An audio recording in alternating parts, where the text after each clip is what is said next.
Good evening. I would like to call to order the September 30th Tiburon Parks Open Space and Trails Commission. Let's do roll, David. It's Chair Holmbrook, Here. Vice Chair Moon, Here. Commissioner Burr, Commissioner Judge, Commissioner Ghaffari. Here. Terrific. Full house. Awesome. David, is there any oral communications? So oral communications are for items that you have 3 minutes to speak to the commission on any items not on the agenda. Not on the agenda. I don't see anyone online either. Okay.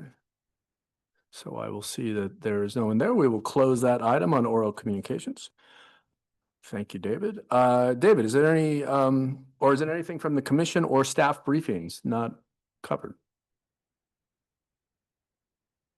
Not from staff at this time. Not from staff. Anybody else have anything to bring up? Okay, terrific. We will close that item. Next up on the agenda are the minutes from that, which is the last meeting. And I appreciate folks in the public that we did not have a meeting. Typically, we have one in July. And then we just didn't have a quorum at that time and couldn't figure out how to do something in August. So I appreciate everybody's patience with us for not meeting in July. I like to do as many meetings as we possibly can because there's lots of important things going on, and we will hear about a lot of those important things. So David, let's go to the minutes and approve the minutes. I reviewed them. They seemed fine. Does anybody have any comments? Everything? Make a motion to approve the minutes. Okay, I'll All take right. roll call. Sounds good. Chair Holmbrook, Yes. Vice Chair Moon, Yes. Commissioner Burr, Yes. Commissioner Judge, Yes. Commissioner Ghaffari. Terrific. The minutes have passed. Now we will go on to action items. And the first action item is the election of a chair and a vice chair. So it's for a year term in which somebody who then is on here will then roll up and become chair and then vice chair. And the process is first we take nominations for chair or vice chair, David? Chair. So nominations for chair. I would make a motion if it's timely. It is timely. For current Vice Chair Moon to become chair. I second that. Mr. Moon, do you take that? Would you like to become chair? All right. So let's have a vote on that then. Oh, public comment, my bad. Any comments on that? Are there any comments online? None. Terrific. Let's take a vote. Chair Holmbrook, Yes. Vice Chair Moon, Commissioner Burr, Yes. Commissioner Judge, Yes. Commissioner Ghaffari. Motion passed. Congratulations. All right.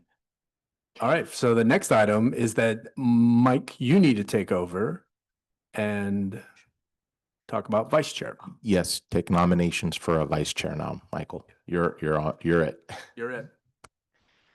Thank you. Could I get a nomination for a vice chair? I nominate Mike Ghaffari. Second. Great.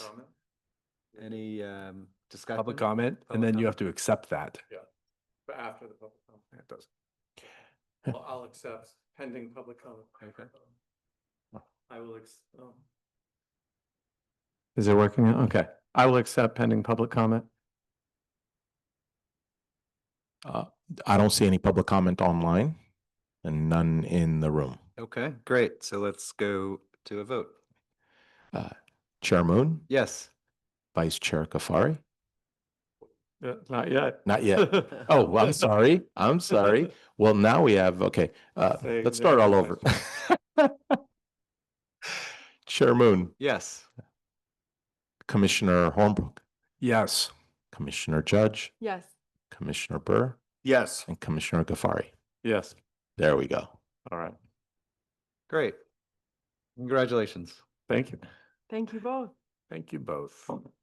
Okay, so let's go on to the next item here. Just hand it over. Are you done? Thank you. Speech? Chuck. Yes, thank you. That was a, Speech, that was- words of that was wisdom. a lot of work. Thank you so much. My pleasure. Thank you very much. Thank you. It was all worth the pay that I received. We got our money's worth. Yes.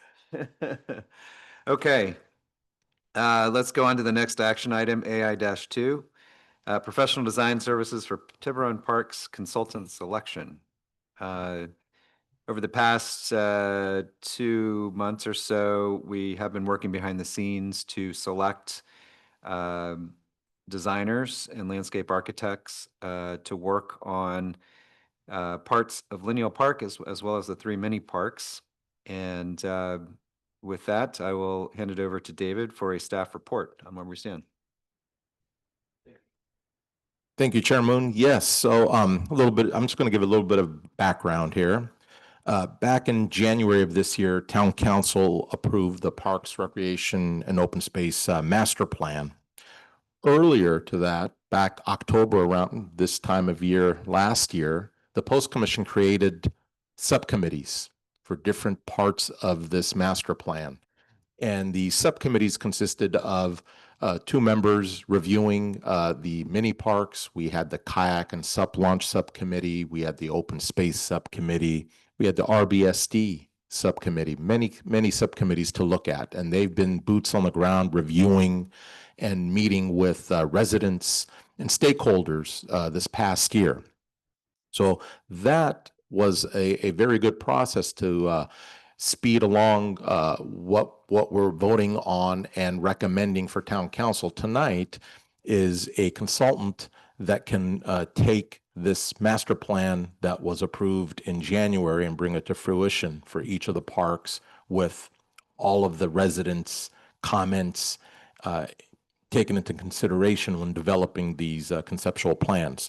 So what we did is following Town Council direction back in May and June of this year, they asked for staff to put out a request for proposal to interview possible consultants to develop these 3 mini parks and the former Richardson Bay Sanitary District pond site. So we advertised the RFP on July 17th. We closed it on August 12th, and we received 8 proposals from qualified architects here in this area. So during that time, after we closed it, staff and the post subcommittee members reviewed all 8 of the proposals. And from our reviews and consultations, we were in favor of 4 out of the 8. And again, with these RFPs, we looked at their proposal, what their plan was, what their offerings were, how enthusiastic they were, basically, based on their proposal and what they can offer. So we came up with 4 possible consultants that we wanted to interview. So on September 17th and 18th of this year, the post subcommittee members, only 2 of them, so that we don't violate any Brown Acts, and myself and the director of the ranch for the recreation side, interviewed 4 of the consultants. One was Carlisle Macy out of Sonoma. The second one was RHAA out of Mill Valley. And then we had Shades of Green and Land Culture LLP, and they're both local landscape architects and designers as well. So we interviewed them, asked them a lot of questions, and in the end, we decided as a committee to award or recommend town council award the Richardson Bay Sanitary District site and the Belvron Mini Park site to RHAA, and Cypress Hollow Park and Bel Air Play Area to Carlisle Macy. Now, once we made that decision, we had another interview with both consultants on the 23rd of this month to review their proposal. Now, their proposal that you have that I posted online that is in the packet lists everything, all the tasks, task 1 through 8 or 9 to the end. But we have to keep in mind that what they proposed to us was something that they thought of. It's not something that it was a realistic design of what the residents would like to see or what town council and the post would like to see here based on our master plan. It was basically the Cadillac version of a design in each of the parks. So that being said, at this point, we are going to go to town council with post's recommendation here is to award the conceptual design plan phase first, meaning both consultants will come up with a final draft design plan for all 4 locations that is vetted through post, the public. Then that design will go to town council for approval and also allocation of money to get those plans to be biddable set of plans that we can go and advertise and award. And that way, these consultants can provide us realistic numbers, costs to what they have designed in their final conceptual plan.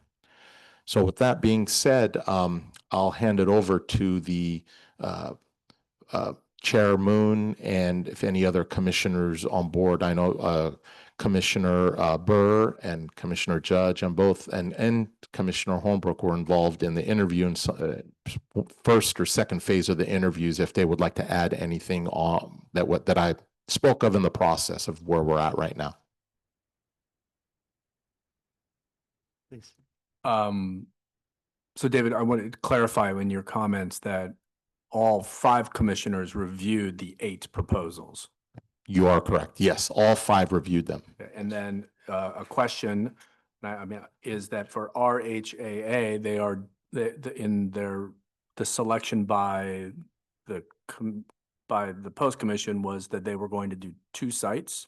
I don't think you stated that in the staff report or maybe I missed it. That RHAA will be doing the ponds and the. Belvron Mini. Yeah, it's in there. Oh, it is Yes, in here. yes. Oh, down at in the recommendation. My bad. I should have read the recommendation. My bad. Okay, thank you, David. That's all the questions I have. This is just questions, right? Not comments. Yeah, any comments that you'd like to make or questions that you want to ask? Can we do comment? We can do comments now? Okay. Yeah, I just wanted to add a little bit from our interviews. First of all, we were impressed by all of the proposals and all of the interviews, and it was a tough decision. There were several local firms. I mean, and they were all somewhat local, I think. But there were a couple hyper local that put together really great proposals. We went with RHAA for the ponds and Belveron because RHAA has a lot of experience in pretty much every town in Southern Marin, doing major parks and recreation areas. They've done the Dunphy Park renovation. They did the Boyle Park master plan. They did what else? They did the Belvedere playground renovation. And the list was like, we looked and they've basically done most of the town's parks, some park or another in most of the towns. And their reputation preceded them. They were known as a really great team. They had an extremely professional presentation and a really well-considered proposal. And they spend time in these parks. They walk their dogs and they hang out and they take their kids in these parks. And they felt really invested in the community. They were very familiar with our deep, like 2 years of post-process engaging with the community. And we didn't feel they needed to recreate the wheel. And I think that's really important to say. We do not want to redo the process here. We want to pick up on where we left off. And we've put in 2 years of community engagement, really heavy community engagement, with many, almost at this point, countless points of feedback from the community that they will take into account. And we feel they can really shortcut adding a whole long process to this, and they can get straight to design. They will engage the community more. It's not to say it's done, but we are really trying to avoid reinventing the wheel here. And part of that is out of respect for all the time this community put in. I think it would be disrespectful to kind of just like not take all that input into account. So we want to just hit the ground running with them. That's RHAA. And they had some really great ideas, and they have a very talented team. And then for Carlisle and Macy, we were really impressed again with their proposals. They put together some really thoughtful ideas, and they were really strong in how their process and how they would engage the community. Again, very up to speed on all of the process that we've gone through up until this point. And they were really creative about the 2 small parks that we're recommending commissioning them for. They were excited to do those. They feel that speaks to their sweet spot and their strengths. So we are really hoping the town council approves this, and we're excited to move to put all of this discussion into reality. I think this is like the next several months, we can get it done and get the plans done. And then, of course, there's the funding and the breaking ground and some more community engagement on some of the details of the plans. But I think this is a crucial period, and I'm really excited that we finally hit this point. Thank you for that commentary. Commissioner Byrd, do you have any comments or questions? Just add, to piggyback very quickly, because Commissioner Judge did a great job laying it out. I mean, I was beyond impressed with the 8 proposals we received. Each one was, I think, between 40 and 80 pages. It took a few passes for me to go through them and really do a thoughtful job of evaluating them, because you really needed to go through each one at least once to sort of understand the strengths and weaknesses of each. Not very many weaknesses in any of these. I really think people had some quite creative visions and really understand, probably, credit due to WRT on the work they had done on the master planning piece, but understanding what we were looking for in this RFP. Our HAA was by far my highest ranked of all of them.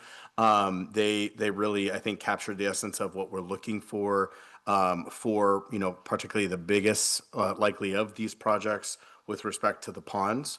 Or just the biggest opportunity to kind of start from scratch. I really felt that they did a great job capturing that, and the work that they've done, particularly over at Dunphy. They did a nice job with the Belvedere Park as well. Not going to do too much, but reflecting what the communities here in Southern Marin look for, and they've done a lot of great work across the Bay Area. So excited for RHAA. I had an opportunity to interview the Carlisle Macy team with then Chair Hornbrook, and they were just dialed in. I think we talked a little bit about the distinguishing features of the 2 mini parks that they were awarded, Cypress Hollow and Bel Air, both of which, require their own personal touches, I would say. There's definitely no one size fits all for these 4 sites. Just was, the very sharp team, and look forward to future opportunities to work with both of these teams. We talked a lot, as we've been talking about since we started this process a few years ago, about immediate wins. Some of these, I think we have an opportunity to move faster than others. not revisiting, going back to the drawing board, but, sort of taking the baton on some of the work that has been done in the community engagement. And so, particularly with the mini parks, we're hopeful that there's opportunities to get moving with community input and tap into the energy that we've had in this regular discussion across the board. So with that, I will echo Commissioner Judge and hope the town council approves each of these teams at RHAA and Carlisle Macy. May I just add one more comment? Yeah, too? absolutely. When, I'm also really excited for the community to meet and engage with these firms and hear their creative ideas, because a couple of the parks, I think the vision based on community feedback is not a tremendous, like, sweeping change to the park. It's little changes to make the quality of the experience better and to provide some more amenities to the community. And the firms are really thoughtful about very tiny little details that actually are pretty meaningful for the neighborhood's experience in that park, and that don't present like a huge change to the sort of the structure of the park, but that would change how kids and how parents and how all folks just experience and spend time in the park. And I was impressed by how much creativity can be brought into this, even if you're not doing something massive like a major park overhaul. Of course, the pond site is a pretty major project, and that will involve, much more creativity and thoughtfulness and bigger plans, and also permit processes. Great, thank you. Commissioner Gafari, do you have any questions or comments you'd like to address? No, I'm supportive. I wasn't able to interview the firms, so I know they all looked very compelling, and I think RHAA had a good proposal, so I trust you guys. Great. It sounds like you spent a lot of time with them and appreciate that. Okay. Good, so at this time, I think we want to open it up to public comment. May I make Oh, yeah. one? Well, I thought you already said- well, no, mine was a brief Okay. comment, but I Okay. just want to make, Liz really encapsulated everything very, very well. Thank you so much for doing that. And I think also just one of the key pieces also is like, well, why did you guys pick two firms? Well, part of that was focus, so that they could focus in quickly, they could do it. We also, David explicitly said it was not an additional increase in his effort to try to, for the town to kind of manage those two. And then why Belveron with the ponds is that we know that those two communities will be engaging with that firm in the same way because of their location near Blackie's pasture and all that area. So it just seemed to make sense. And also it made sense for the other firm to focus on Bel Air and Cypress Hollow because they are literally less than a mile from each other, half a mile from each other. So it just seemed to make sense from that execution standpoint, again, focusing on moving things forward. So I just wanted to make sure that Oh, great. that was hit. And yeah, and everybody was great. It was really a pleasure listening to all the firms. So thanks again, Liz, for saying that. You sparked one more thing, Yeah, not to open up a can here, but I just want to be clear. I think maybe somebody mentioned it, David may have, but costs of each of these projects and projections were part of this, and certainly part of my analysis of each of these proposals. I presume same with my fellow commissioners. So, obviously there's going to be future discussion around costs and implementation here, but just want to make it clear for the public, folks watching, the ARC, that the cost and efficiency potential was certainly part of the consideration of the post commission as we reviewed these proposals. Great. Thank you. Okay, so at this time, I think we want to open it up to public comments. If there is someone in the room that wants to come up and speak on this topic, you have 3 minutes. If you could state your name and please come up, you're free to do so. Anybody? Okay. I'm Jenna. I'm a resident here in Tiburon. I've been to a lot of meetings and just wanted to say I'm really happy we're here tonight and making this step forward. It's a really exciting moment. I first got involved 2 years ago, and I never would have imagined it would take this long to get to where we are, but the wheels of government do turn very slowly. So thank you all for all of your hard work over the years, and I am really excited about next steps. Thanks. Thank you. Is there anybody else that would like to come up and speak?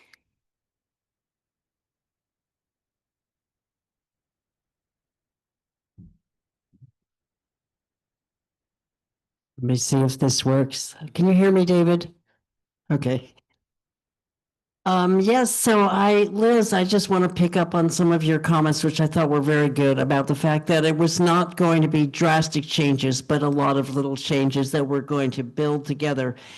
As I think all of you know, there is no consensus on what might be done. Consensus means unanimity, but there is no consensus on what might be designed to put into the sanitation ponds or the South of Knoll or anything in the Richardson Bay Lineal Park. There are a lot of little suggestions, and I don't know how this firm is going to do more than what you guys already did, which was almost hard work, but almost heartbreaking because really there was so little input from neighbors and community neighborhoods and associations. But I just think that it needs to be known and put together with the town and whoever is working with these people.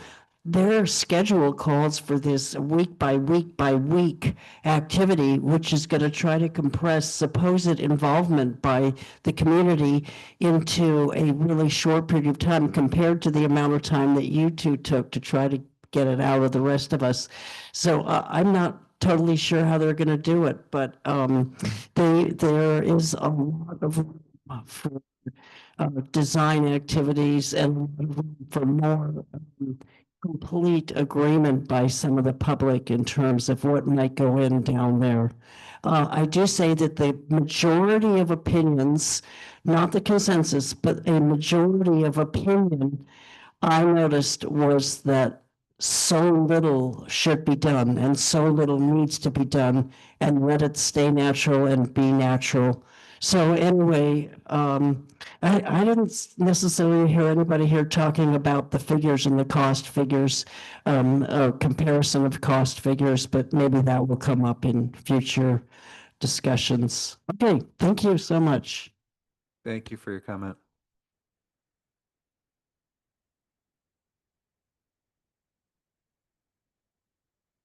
Hi, I'm Beth. I live in Tiburon. As I was leaving, my little girls were like, "Where are you going?" And I was like, "I'm gonna go to a park meeting." And they're like, "Why?" I was like, "I'm gonna get you a playground." And they just like freaked out.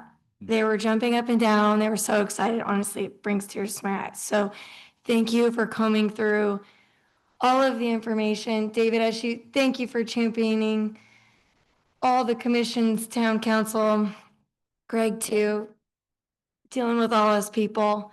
It's a lot, and we're just really excited to see results. I would also just like to speak to the amount of community input that has gone into this.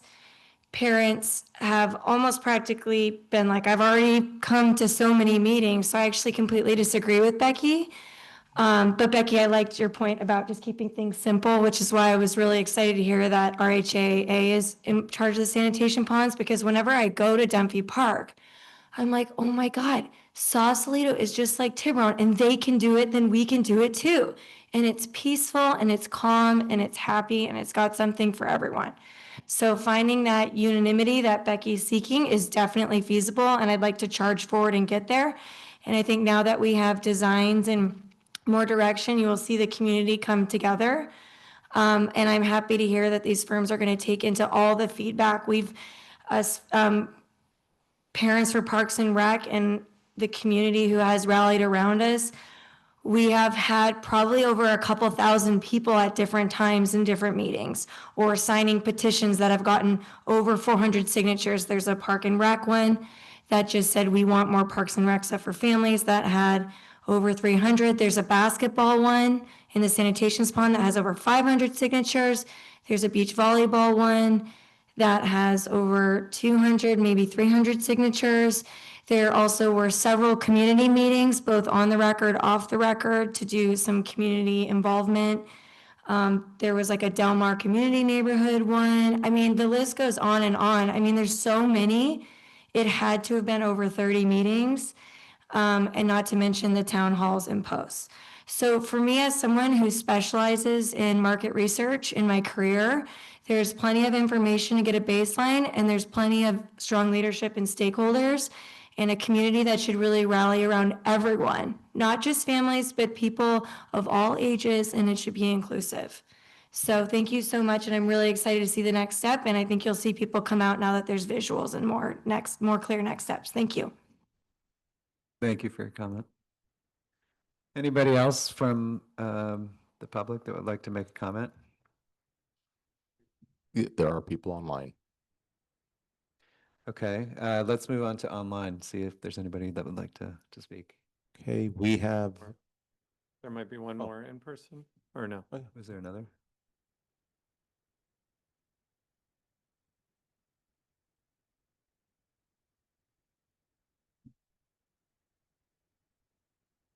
Hi, I'm Emily. I'm from Belvedere, 18 Eucalyptus Road. And I want to again thank you for all your hard work and iterate what everyone wants as very naturally blended landscapes. And I think the vendors you picked are going to be able to achieve that. And really, whatever changes they do to the land, have it be modest and augment our natural beauty and really create like lifelong lasting memories for children.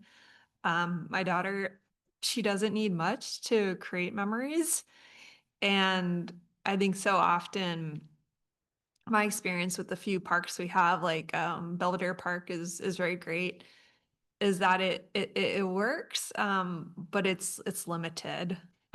If you want to throw a birthday party there on a Saturday, you better be there at like 7 a.m. to set it up. And I kind of do that for a lot of my friends since I live close. So all these additional spaces we're creating is just going to breed more options for the community. And thank you. And I hope that we can support you guys in getting this all the way through. Thank you.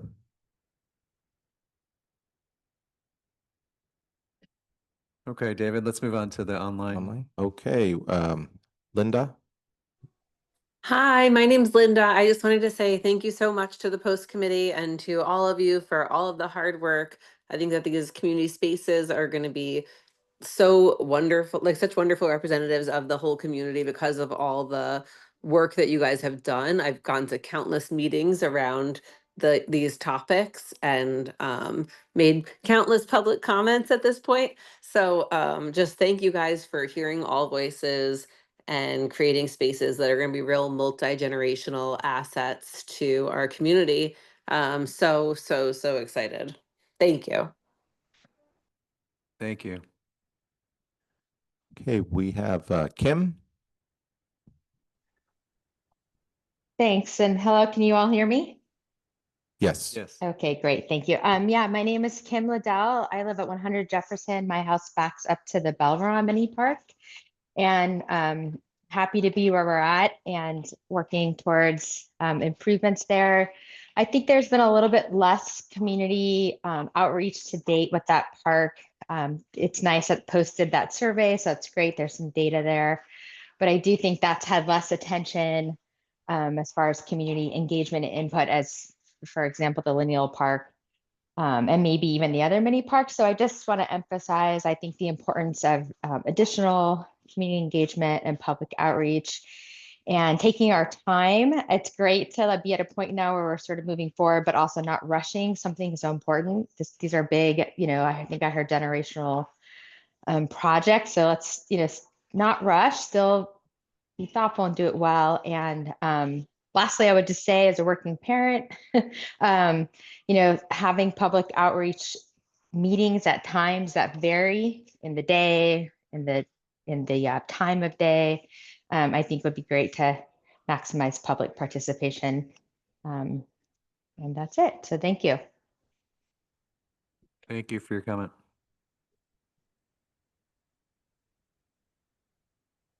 We have no more comments. No more comments. Okay.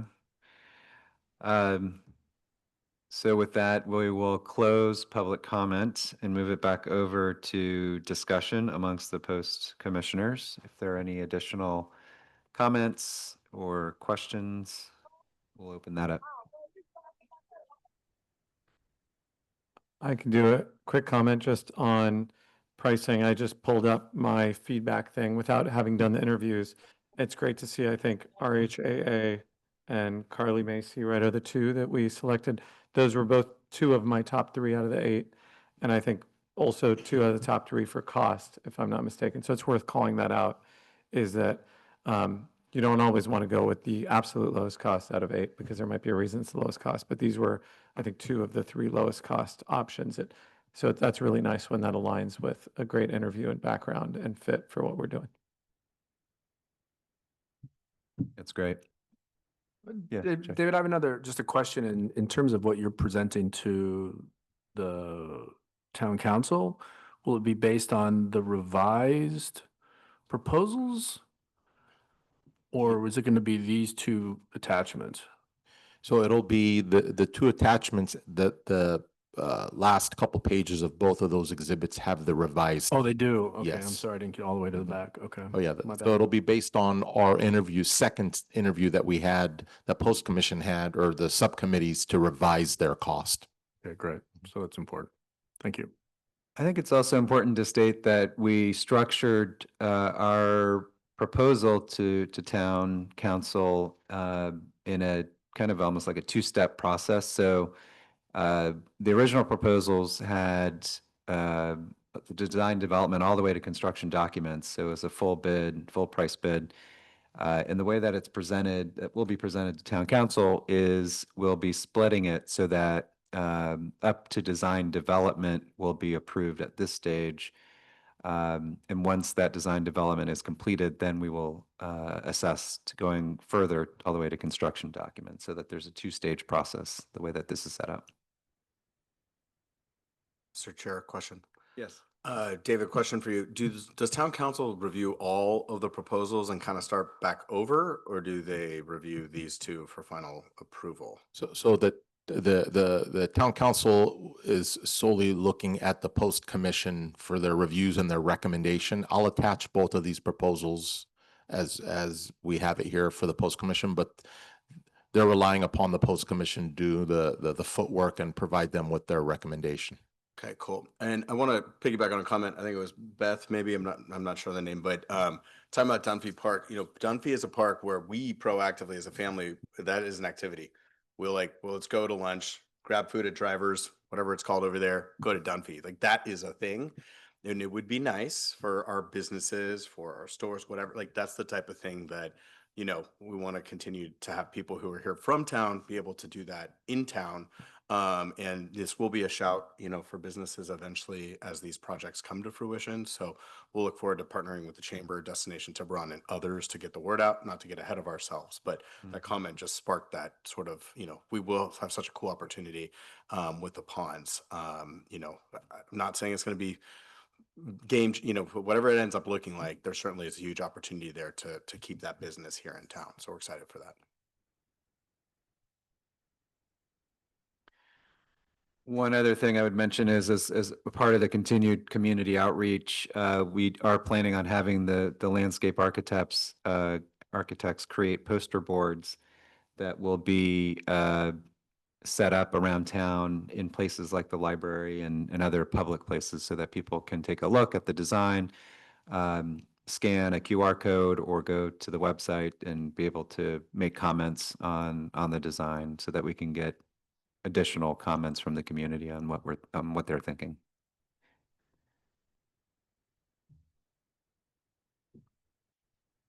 Time for a motion?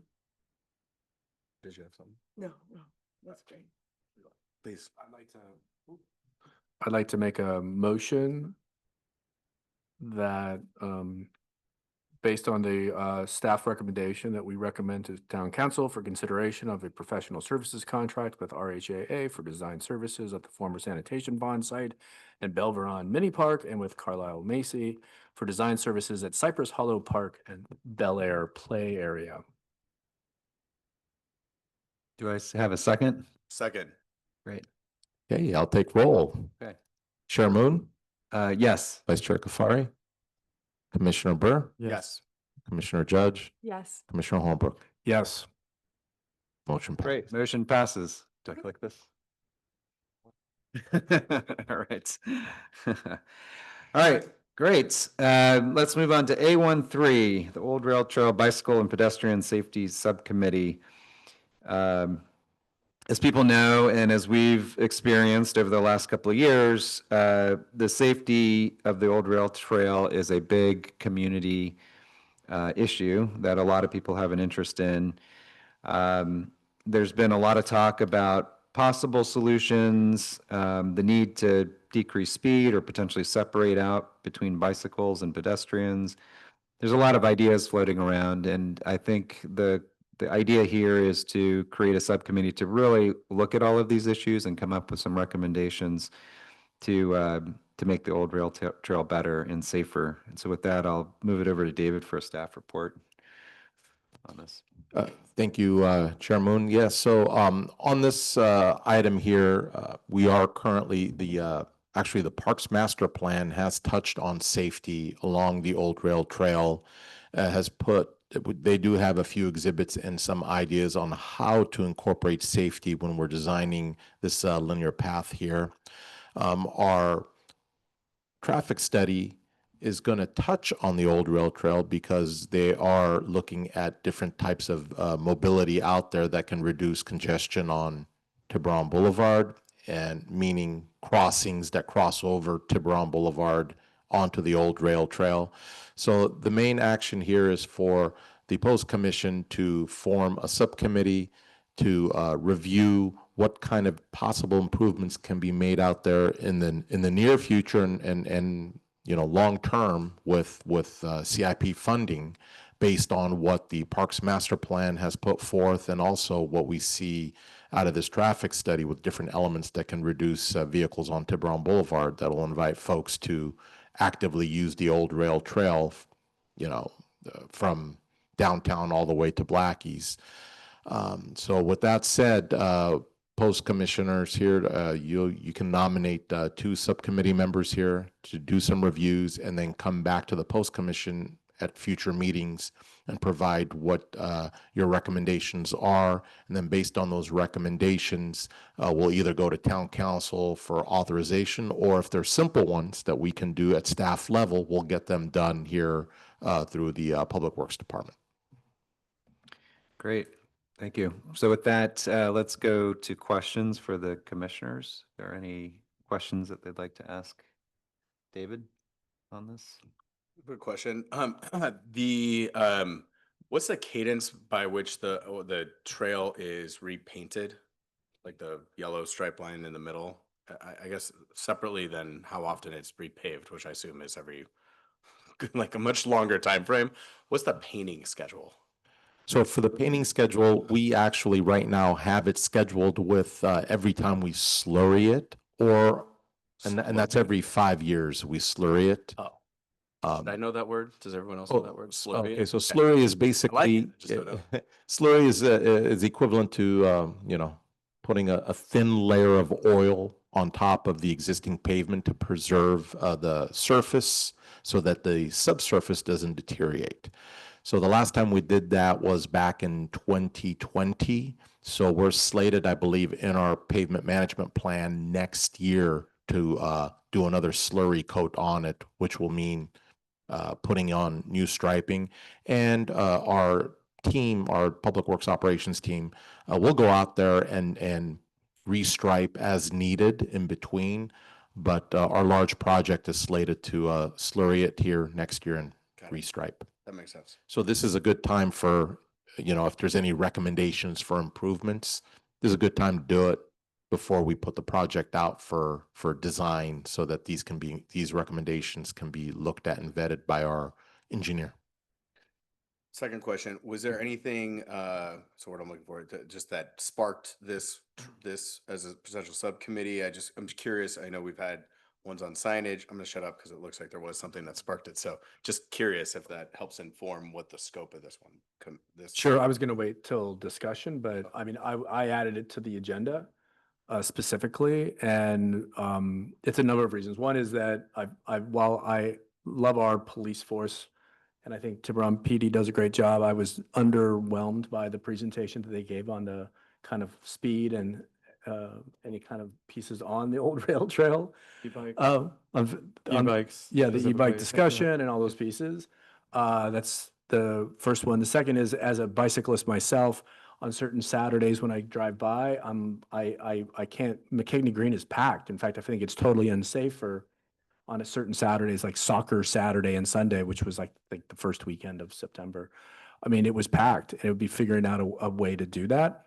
Third thing that I kind of thought about, and this comes from my time in Copenhagen this summer, is that there's an intermingling of people who are walking and cycling right in front of where the sanitation district is, as well as the future location for some type of amenities.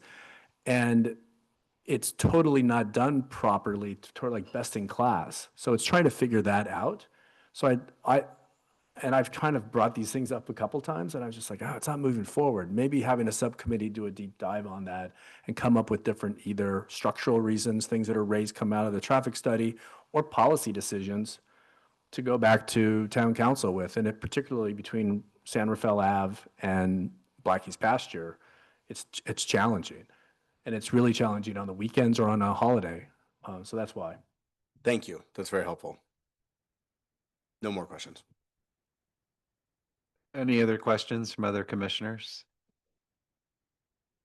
Okay, seeing none, why don't we move it to public comment? Is there anybody in the room that would like to speak on this issue? Great.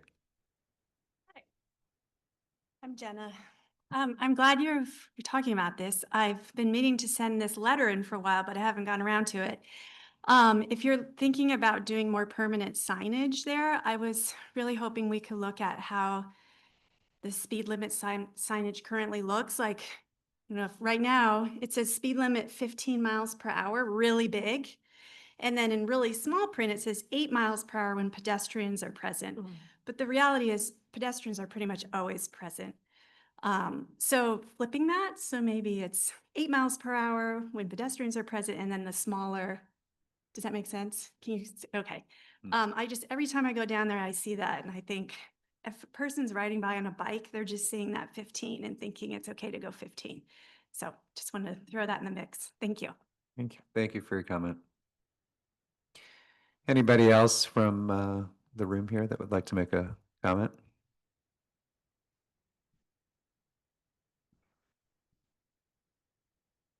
Hi, I'm Beth. I'm really glad this is brought up too. I think there's a lot of people that care about it and also we haven't as a community figured it out, and it needs to be figured out. I think it also might have gotten a little lost in the big process of the Parks and Rec. There was just so many things in there, and I think I remember last minute it got pulled from that presentation because the recommendation was a little bit like a draft, not like a final actionable suggestion. So I just wanted to call that out, that at that meeting specifically, someone came here feeling really strongly and had great suggestions. I can't remember the name.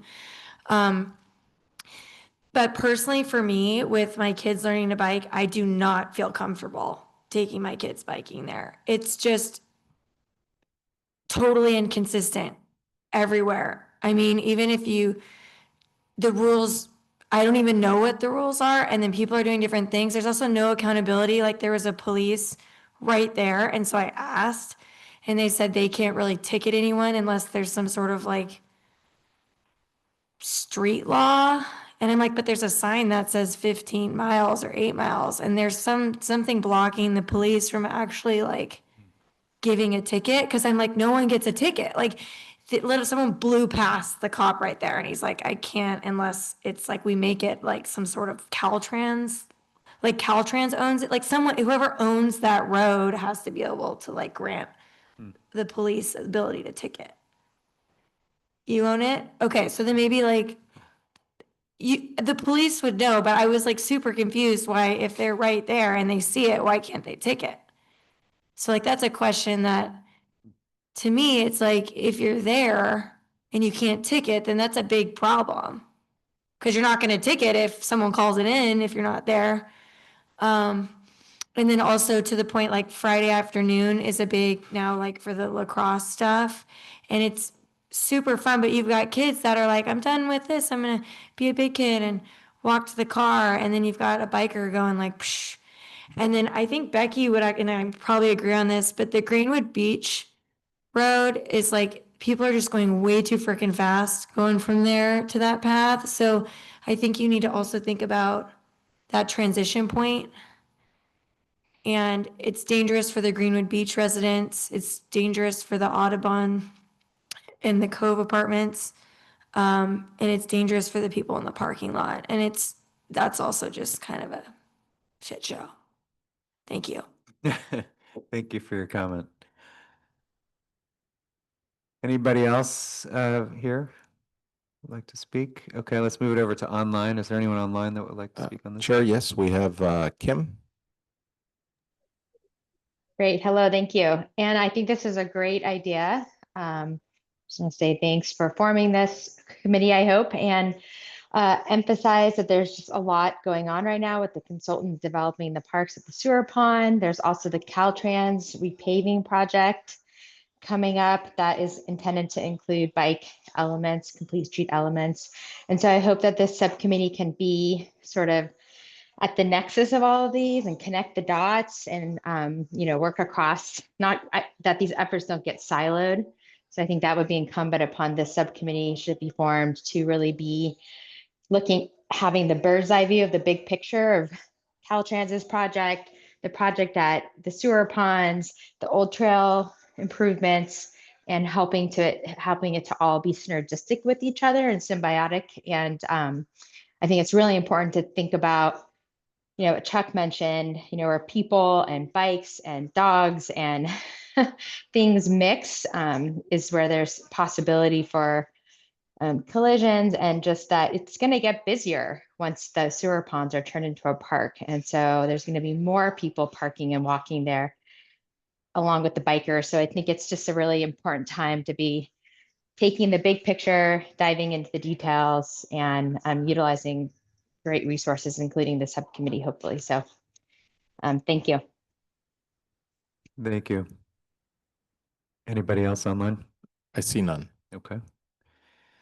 Great. So with that, let's go back to post discussion. So any comments from any of the commissioners on? Yeah, just a few comments. I just today took a picture of the signage down there. Also, just pointing out that something we've talked about a number of times. That 8 miles per hour and elevating that is an easy win on this one. I remember when we found out a couple of years ago that it was 8 miles an hour when people are present. It was like, oh, well, that's helpful. Maybe people should know about that. Some of the bollards are kind of aging a little bit. So there's always like that we can do, but I mean, we all know the answer. It's basic. It's how do we get people to slow down? How do we get people to respect all times a day? There's conflicts on Tuesdays at 8 a.m. and there's conflicts on Saturdays and Sundays. And it's just, it's mind boggling the lack of respect that people show each other sometimes on the trail. And so, how we get signage to sort of point to that or get people to pause for a second is really important. I did want to point up, and to be clear, no interest on being on the subcommittee, but hopefully Commissioner Hornbrook, if you do lead this one, or whoever else is, on the bike lane and traffic study that Caltrans is working on, with other stakeholders. It came up recently about what the signage would look like in terms of directing bike traffic between, and this is a future project, Tiburon Boulevard and Old Rail Trail, and they're kind of like, yeah, we don't do the signs. And it was a classic fracture of government where they're working on the potential for bike lanes on Tiburon Boulevard as part of that traffic study, but like the signage is not part of that consideration. So we're gonna have to figure out broader signage as those projects come to fruition. And then the last thing, I'll stop now. One of our assembly members had the AB 1778 last year on the e-bike safety plyout for Marin County. And so we have a little bit more wiggle room than other counties do and other cities do and towns across the state where I think we have opportunities to be creative. That is more focused on e-bikes. And one of the things I called out is, in Marin County, we don't collect what type of e-bike is involved in those accidents. So that could be an opportunity for the subcommittee to try to figure out how to work with the Tiburon police on that. Yeah, excited that we're getting this going, and other subcommittees I think have been focused on like just signage or just this, and this one I hopefully will be a bit broader to tackle this issue.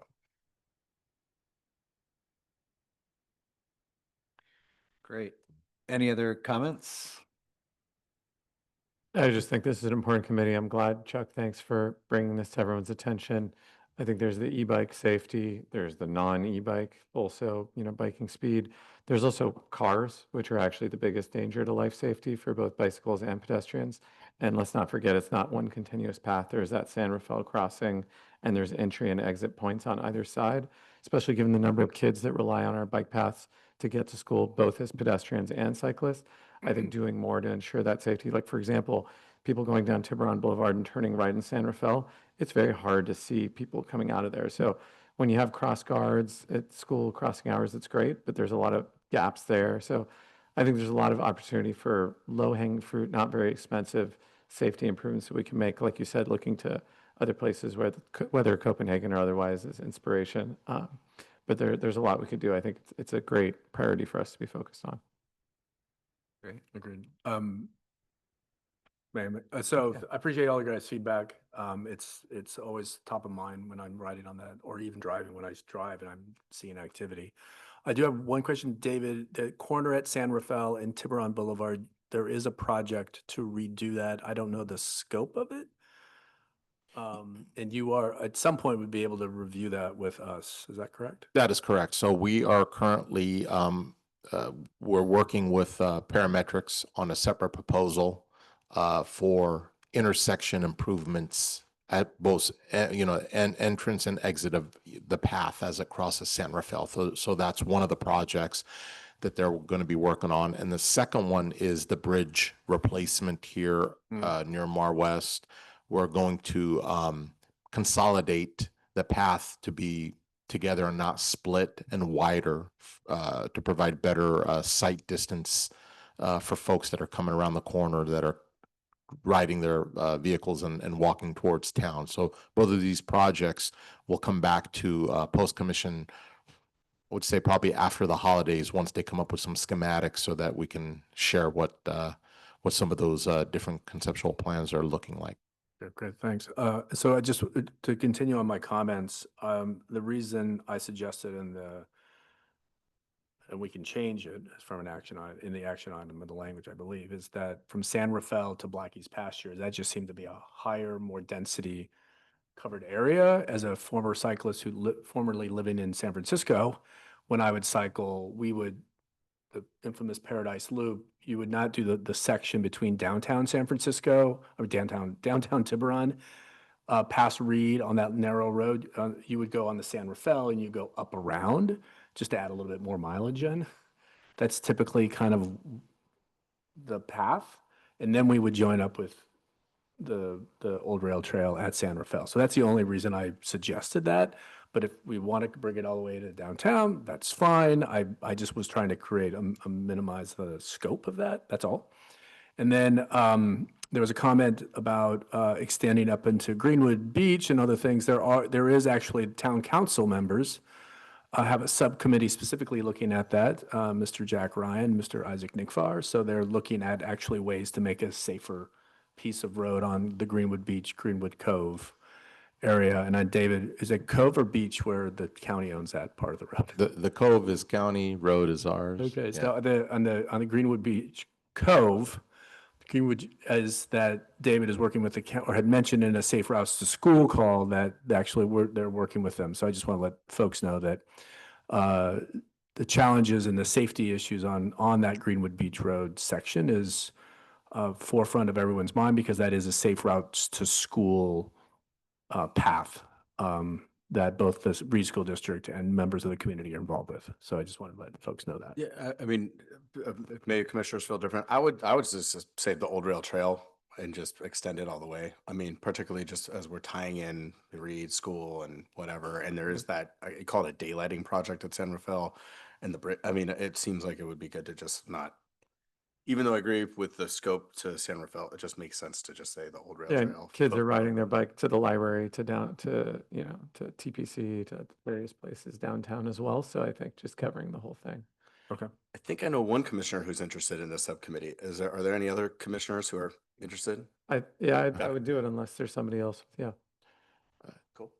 Chair Moon, we do have one hand raised. I don't know if you want to take that. It was public comments closed, but What's the precedent, David, of having public comments after it's been closed? yeah, we've seen it. It all depends on the chair if he would like to. We don't have it often, but Okay. sometimes. All right, is well, allowed. let's make an exception and open this up to the public comment. Okay. Kim? Hi, thank you. I just wanted to also put out there that there's a lot of bike experts in the Bay Area. This is their bread and butter. They design bike trails. So I would just want to, be thinking about our resources as a town. Of course, Marin County Bike Coalition, as well as WTB TAM. Caltrans also has a whole office of complete streets planning. So I just want to, I'm sure there's going to be lots of great ideas that are generated by the subcommittee and within the town, but just putting out there, like remembering to utilize all of these great bike advocacy and design resources that are right there for us as well. Thank you. Great, thank you for your comment. Okay, with that, unless there's any other comments from the commissioners, I recommend that we nominate 2 committee members. I nominate Chuck Hornbrook as one of the committee members. Is there a second to that? A second. Great, I'd accept if approved. okay. Does anybody want to nominate a second committee member? I nominate Mike Gafari. I second that. I would accept if approved. Accept, great. So with that, why don't we go to a vote for Ghaffari and Hornbrook as the 2 subcommittee members for this Old Rail Trail Bicycle and Pedestrian Safety? Okay. Chair Moon, Yes. Vice Chair Kafari, Yes. Commissioner Burr, Commissioner Judge, Yes. Commissioner Holbrook. Yes. Great. So with that, let's go to discussion items. So we will go to D1, which is Tiburon Mini Park Improvements Subcommittee.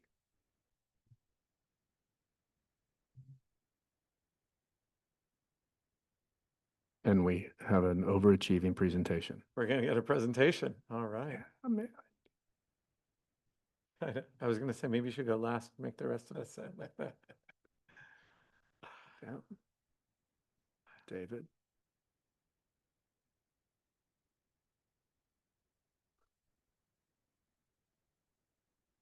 Button.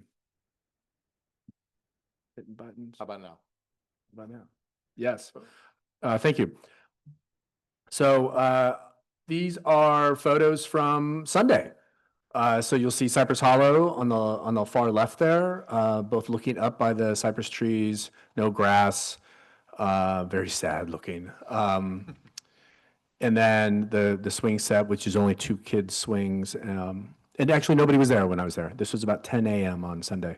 Bel Air, so if anybody was here this summer, that was actually a construction site because they undergrounded or they redid the pipe for the storm water coming from in front of Bel Air Elementary all the way through. So actually that grate right there is actually for storm water.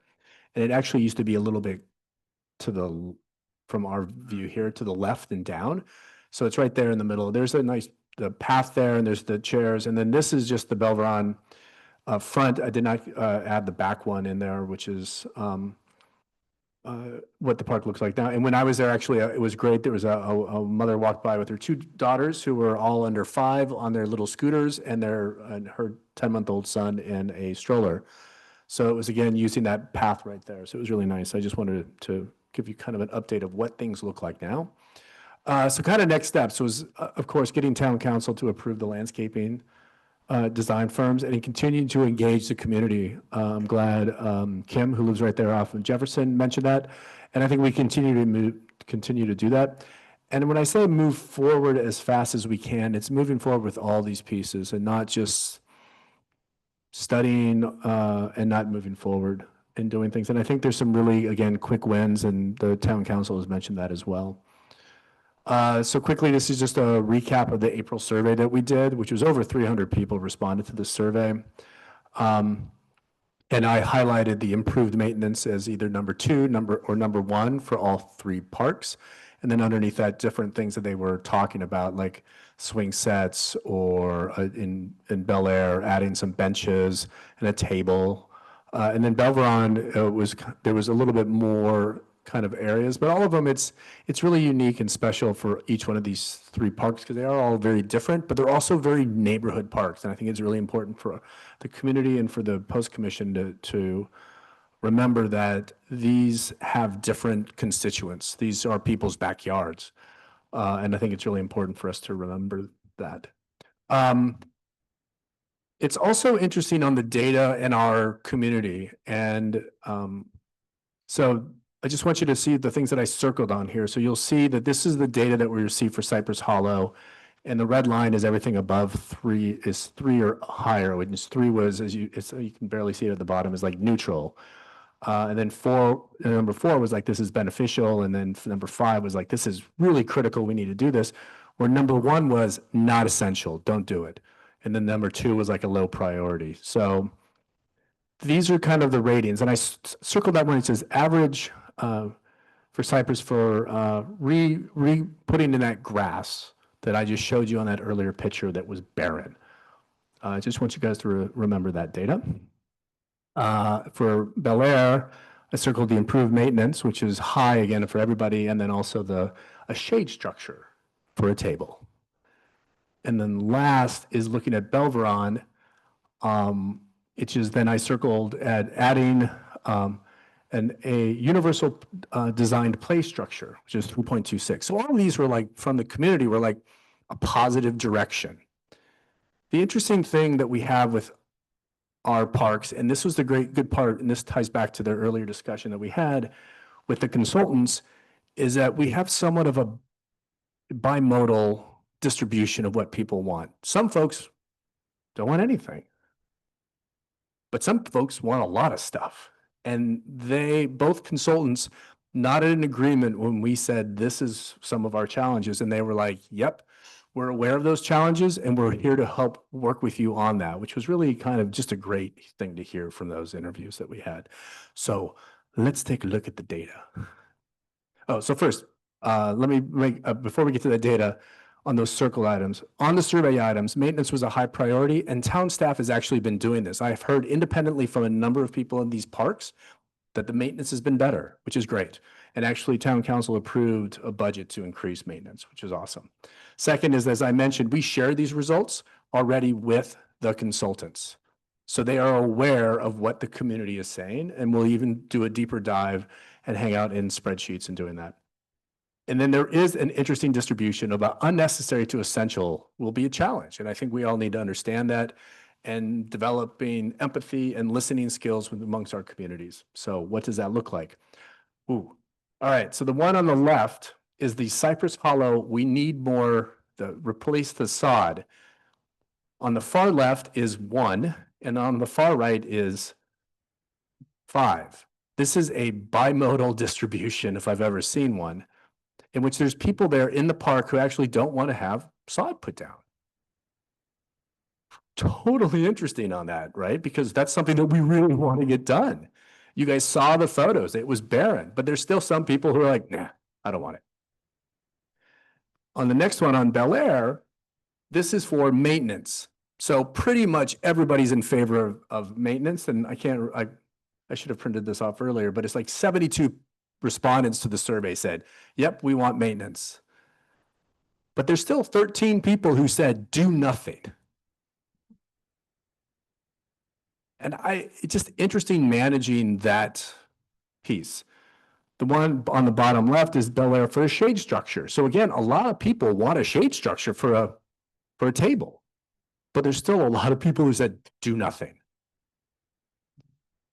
And then finally, on the far right, and this is what was brought up, and actually somebody who mentioned it earlier tonight was like, wow, that number was really high. This is for a universal play structure in Belveron. Pretty high number, but yet there's a pretty high number on the far left that was like, do nothing. this is a challenge that we have in our community. And I think it's listening to everybody to figure out what it is going to be in the results.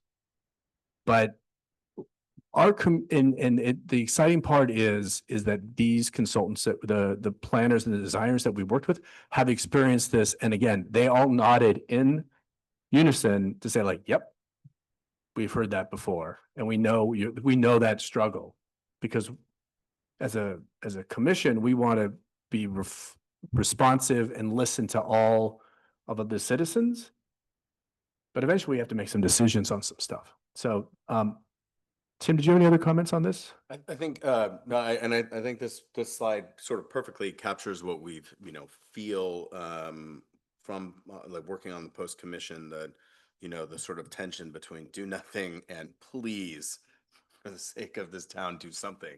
And so it's fascinating to see. I think one thing as these moves forward on the mini parks, we all, maybe we don't know where everybody in the community stands directly, but I think, people have the ability to kind of get a sense of where their neighbors generally stand. And while we're not going to be reinventing the wheel with what WRT did with respect to the master plan, I think it does have an opportunity. Like, neighbors have been heard to maybe not directly attributing comments to them, but like we have this opportunity through these surveys for them to have been heard. And so people, I think, have a sense on, where neighbors tend to stand with each of these mini parks. And so these charts are quite helpful. And just, really looking forward. And it did come up, for members of the community who fall into more of the kind of let's not move too fast. Let's not, add too much here.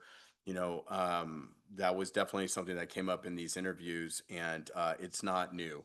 It's not, new to Ron, or it's not something that only we face here. And so, we should be pleased that the consultants that are coming on, particularly for Bel Air and Cypress Hollow, spoke to how they've managed that kind of scenario where neighbors, are sort of on diametric ends on what to do. So with that, thank you for this slide. Just a point of clarification, these are not consultants, right? They're architects. They're architects and planners. Designers, Yeah, yes. yeah. Well said. Can I ask a question? Sure. The survey question about Bel Air improved maintenance, did it give examples, or like, do you recall what it specifically was asking? The question was rank 1 to 5, whether or not you think for these attributes, and one of them was improved maintenance. I mean, but it's just questions right now, not comments, right? Yeah, I can comment? oh, no, we can act, it's up to Mike. Yes, we can make comments. Okay. Okay. Because I think if it's, I guess if the question is like improve maintenance, maybe the thought is the maintenance is good enough and like we don't need to improve it. But I think it should be off the table. Like, maintenance is a question we shouldn't really even put on the table, as in like you don't get to object to park maintenance. And the same with like, if a park was designed to have grass, we should, like, that's part of just maintenance. Like, that shouldn't be something that's objectionable. Of course, people will object to anything, but it feels like we should not, we should just sort of take some of the objections off the table, because the park was designed and all city property needs to be made, all town property needs to be maintained. And as the park was created, it had grass, and like it, just letting it sort of decay and erode should not be an option for the town. Any other questions on the data? I think that was my last. Oh, last item. I think, and I think behooves all of us in our separate subcommittees, and to make sure that the town understands this, and that maybe communicating this to our town council members, is that the landscape planners and architects that we're hiring are going to give us a plan, an architect, just like you would if you were redoing your house or doing anything. And then you got to go spend the money to put up the wall in this, if you're redoing your kitchen, you got to put the cabinets in, you got to buy the washer dry or the dishwasher and the sink and the stove. So I just took some data from that was in the strategic plan and looked at some of the stuff and made some estimates to say, like, this is what I think it might cost around. So Cypress Hollow needs a new play structure. It needs new swings, needs new grass. It needs some additional pieces, and it needs the irrigation system hasn't been redone for 30 years. It needs some stuff. It's a great park. I mean, I enjoyed my little Sunday when I was over there. And it's got great trees for shades. It's got 5 redwoods, which is awesome. And then it's got cypress trees there as well. So to have a park with redwoods it's just terrific. But we got to spend some money over there to make sure that happens. So I just kind of swagged it. And this is from Commissioner Byrne and I had a playground symposium earlier. And to redo a playground is about $500,000 to $1 million. And that's what we should be thinking about. And then for Bel Air, it was like roughly around $180,000 to redo things. That's benches, some grass, some irrigation system, the labor to do all these pieces. I mean, it's 0.7 acres, I think, as I recall from my memory. And then for Belveron, I mean, that's a 2.1 acre park. There's a big old palm tree in the back that hasn't been trimmed forever, which is like just waiting to combust, I think. I hope that you don't get like zoomed on that, but I mean, it's in bad shape, right? And there's tons of French broom back there that needs to be taken out. So roughly there's over $1 million of stuff just for the mini parks. So I think that as a community, we need to keep that in mind, whether the town budget has that or if there's other things that we look at with amongst other folks. And that's what Belvedere did. That's what Dunphy Park did. So I just want the town to keep that in mind. That's the end of the mini park stuff. Any questions on that? Do we need to open it up, I think, to? So point of order, we do open up discussion items to the public? We do, okay. All right, so at this point, let's open it up to public comments on this. Yes.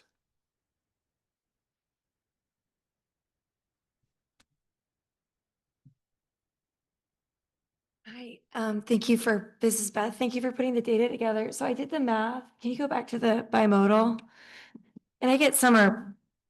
So again, this is not the sanitation ponds, No. right? So we're just talking mini parks. So I understand particularly Bel Air has bimodal that's been very apparent in the community, but like some of these other parks like Cypress Hollow, with all the public comments that I've read through all of these meetings, there is a lot of overall support. So I do think some of these points, kind of like what Liz was saying, might be a little misleading in the sense that there has been if you do the math, if you go back to the Cypress Hollow, it's actually 60%. 14 plus 17 over the total is 60%. And then if you add the two that are neutral, that would be even higher than 60%. So it's kind of like, at what point do we just start taking action to have basics in the community, And honestly, some of these people are, in sales, people sandbag. It's like sandbagging because they want their dogs to be able to have a dog park because Tiburon doesn't have a dog park. And so if you have crappy dirt, your dog can go pee and poop, So it's like, I think there might be some things here that it's like, maybe these people, we need to know why they gave that number.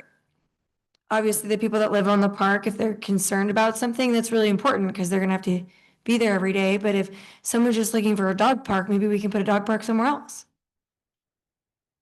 Okay, thank you. Thank you for your comment. Oh yeah, but I think too, like with the consultants, just like that percent, like when can we, if we have enough data, like either way, like when do we call it a day? Thank you. Thank you. And they're landscape architects, just. It's okay. Hi. Hello, I'm Marcelino Nogueiro, and I just wanted to speak just quickly about the maintenance that you brought up. And I'm speaking specifically for the Belperon Mini Park. I grew up there, so I know the park, before it was a park, it was a trestle. And we built that nice little mini park, nice lawn, great place. We had a couple of benches and all that. And then all of a sudden, nobody maintained it. The grass was weeds going out of control. I'm glad to see that lately it has been maintained better, but that's why it came up better maintenance, because we're referring to the lack of maintenance for many years. And I think if it had been maintained properly, it would be a better park even today. So thank you. Thanks for all the work you guys have done too. Appreciate it. Thank you.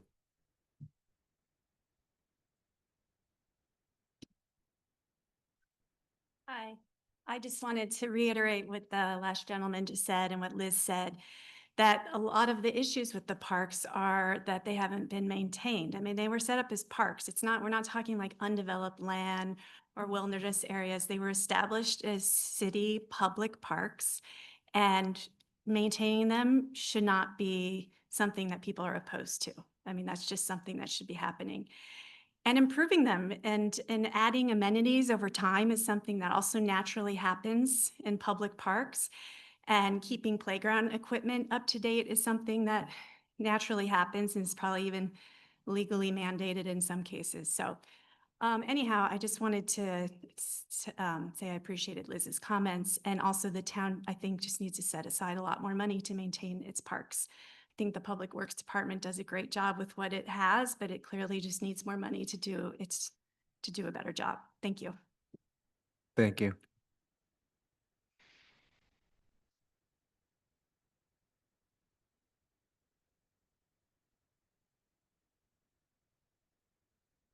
Hi, Emily, I like the comments that Liz just made. I think also with the survey design, one thing to think about is, since this is affirming in the positive, like, do you want this 1 to 5 degrees? You'll see always like bias of people fatigue or just not wanting change. But if you design the survey in the inverse, saying 1 through 5, are you in favor of our parks decaying? I would conjecture that no one would do a 5 and everyone would be in opposition. So I think the flip side in the survey design wasn't perhaps well understood. And I concur with what everyone has said about this just being a maintenance. And then finally, check excellent projections. And I would just challenge us to think about like what would then be the ongoing like annual additional fee post the capital expenditures. Thank you. Thank you for your comment. Anybody else in the room for comment? Okay, let's open it up to online. Anybody online? Yes, Chair, we have Kim. Hello again.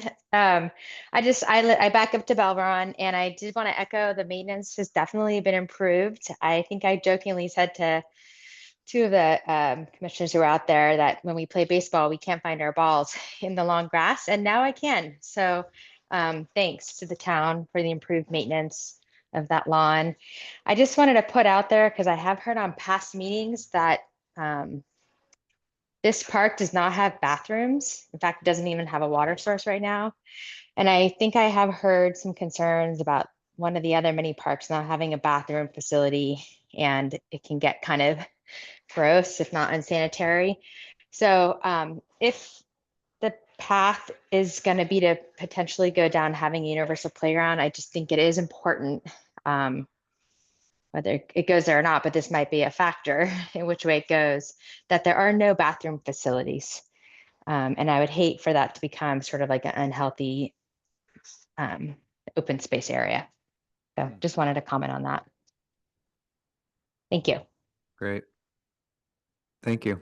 Any other comments online or people? I see none. Okay. All right, with that, let's get back to post discussion. Any other comments that any of the commissioners would like to make on this? guess the only question, or maybe question I have to Tim is, I guess we keep the subcommittee going with the landscape designers. Yeah, we don't need to reauthorize it or No, it goes for just like, keep it live. okay, all right. But you took away my presentation. There's one more.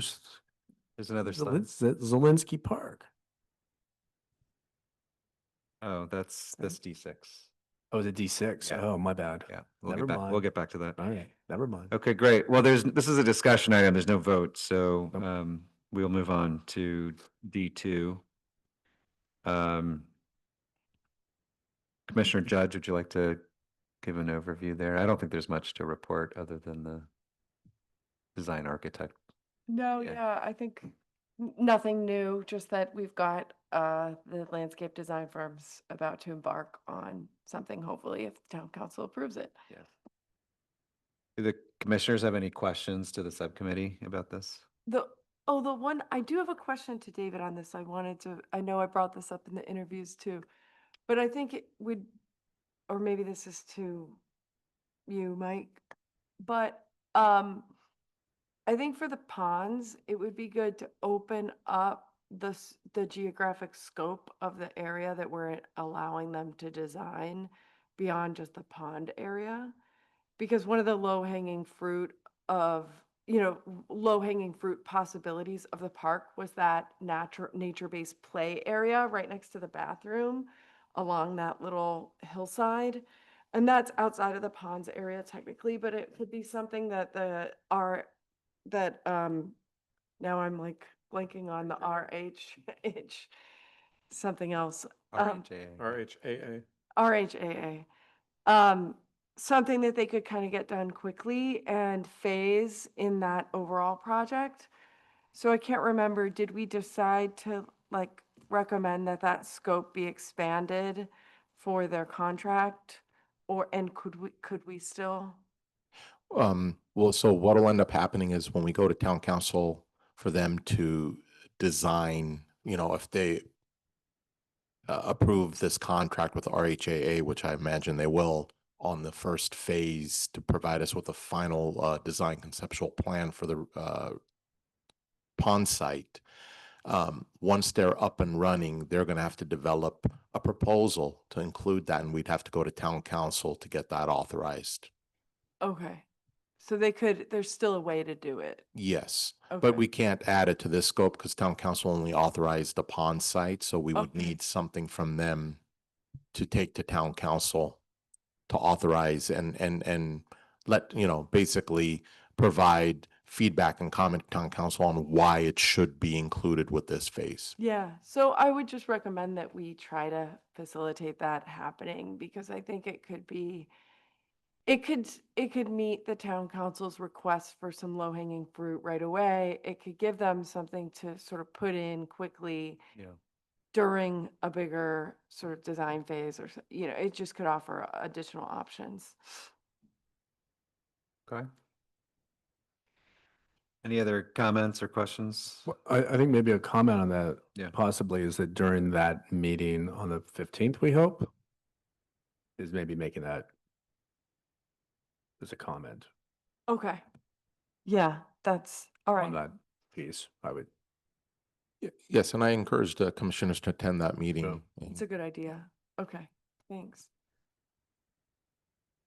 Yeah, I agree that within the lineal park, that would be the second highest priority area that we should focus on. Yes. Okay, so with that, let's open it up to public comment. Anybody online? Yes, we do. We have Kim. I'm sorry, I meant to put my hand down. Sorry about that. Yeah, come through. All right. Any other discussion amongst the commissioners on this? Nope. Okay. So let's move to D3, the pickleball courts subcommittee. I could just give an intro on this. So there's not much to report. We are still having communication and discussions with the TPC to do a joint project with the TPC to to build covered courts. The TPC is in process of understanding what the cost might be to do that, how that might be funded. It may be 100% funded by themselves and not need the town. So there's a lot of moving pieces. So we're not sure where that's going to come out, but I do believe that it would be the best solution for town to work together with TPC if we can make that happen. And I think we should try to play that out to see if we can.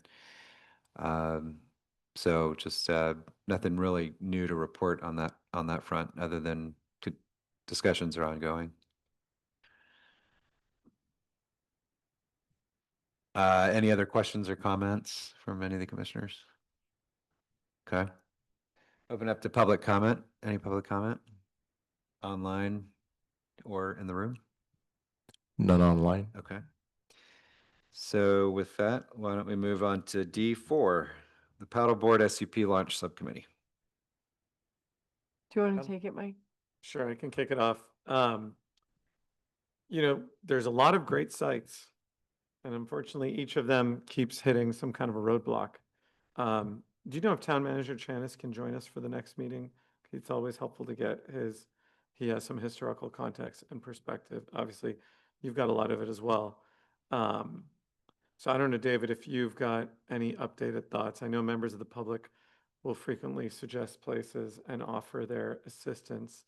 But we've had these roadblocks. Corinthian Yacht Club is one where we tried for. They ultimately concluded, because there would have to be an elimination of some parking spots and an extension of their entry gate. And they really don't want to go for that. I think their conclusion was they can offer some discounted, like maybe do a paddleboard only or lighter membership to town residents. So that's an option if we want to work with them on that. It doesn't achieve the goal of like, hey, we've got a lot of waterfront in this town. Shouldn't we just have a free space where people can launch? As a reminder, because not everyone's aware, so it's always worth reminding people, there is a Strawberry launch point right by Strawberry Elementary School behind it. I don't know what's the name of that road. We can look up the name of it, but in the road that's the back entrance to Strawberry Elementary School, there is a full-blown dock to access Richardson Bay. Obviously, that's only October or March through October, because that part of Richardson Bay is not accessible the rest of the year. But it's the best access point out there now.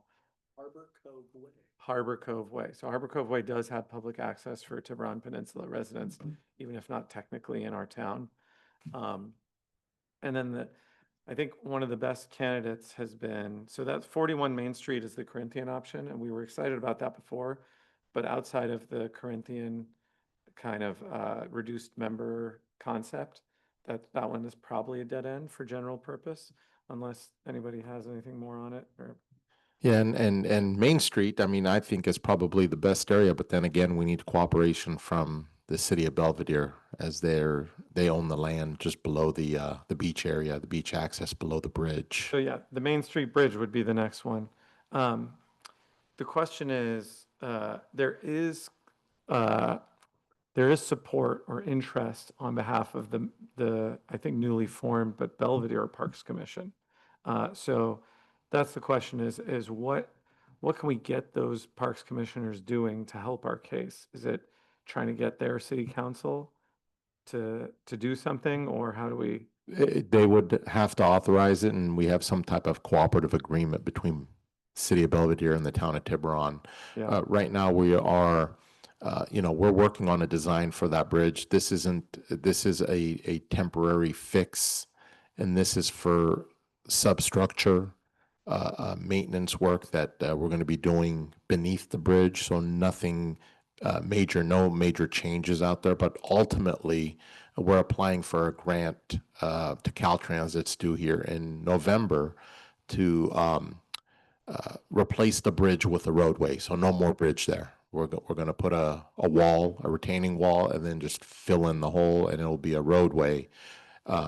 We'll know if we get this grant sometime in December or January of next year. And based on that grant, they'll let us know when we shall receive the grant money. So it'll be programmed into a future fiscal year. It may be 27, 28, 29. And that's when we'll design this project to replace that bridge with a permanent road. And if, we'll have some time if we can work with the Parks Open Space folks at Belvedere and we get their council buy-in, we can incorporate some type of entrance off that roadway to that area. Yeah, so we'll keep working on that. And there was also a thought around China Cabin, but the challenge with China Cabin is you still need some Belvedere. Even if we got Landmark Society full support, you need some Belvedere support. So then we get back to, you might as well just do the Main Street Bridge location if you need Belvedere support. One that might be worth revisiting is San Rafael Avenue, kind of that launch area that people informally use now. Can we, it's not great from a parking perspective, but can we do anything more to, I mean, people can park on, what is that, Peninsula Road or whatever the name of the, Lagoon. yeah, I guess Lagoon Road over there and just kind of walk a little bit. So I wonder, what can we do there? I guess that we had previously deprioritized that one based on it being on the border of the October through March zone. But I think given what's happening with the other sites, it might be worth reconsidering that one. And that one, again, we would have to partner up again with Belvedere because we're putting an amenity and then asking for all of the parking to be on residential streets within Belvedere's jurisdiction.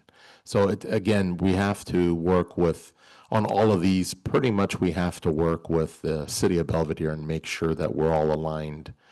Their residents, it's like putting a speed hump on one street, then you take the problem to another street. We have to make sure that both jurisdictions are agreeable and the residents. So it's a peaceful amenity that we can put out there. That totally makes sense. And then just to be clear, outside of the parking question, everything else about it is more fully in Tiburon's jurisdiction. That is correct. That little waterfront. And so what would it entail if we wanted to actually build a ramp there? Like we could just do it if we had the budget and. If we have the budget, we would have to get our, regulatory permits in place, BCDC, Yeah. and then get a designer in there to see what's the best method to get in the water. Sure. Would it be a concrete ramp? Yeah. Probably, because less maintenance in the future. It's resistant to the wave action, to the weather. Moffitt and Nichols, who provided a nice report for Elephant Rock, that was their, if they didn't recommend it because of the wave actions there, but they said if one does go in there near Elephant Rock, the best design would be a concrete ramp. Yeah, just as a reminder for everyone, we've ruled out a lot of that shoreline park. A, because Point Tiburon has a restriction in the deed they gave the town. But B, it's not always the best entry point anyway from a safety perspective for the paddler. I do, because the Lagoon Road or Lagoon Road parking is not the only game in town. You can also park along the side of Tiburon Boulevard, along by the path there, and just walk a little bit down the old rail trail and get to that site. So there is a Tiburon, it's technically, it's on 131 there, but that's a Tiburon parking option that's not in Belvedere. The shoulder, along the pathway. Again, it's in Caltrans jurisdiction, and the thing that we're looking at is we're putting in amenity, and now we have to create a safe path of travel for the folks that park to get to that amenity. Yeah. And that we have to look into. Yeah, because I've walked that little bit carrying a kayak before. You can, it's all as long as you can get from the shoulder to the path, which there are various little entry points we could create, because we have a little more control over that on the, Tiburon Green Team and stuff goes. If we just created a little path through the bushes there and someone can kind of cut over, you can actually, it's just all pedestrian walking down through. So anyway, that might end up being the leading option.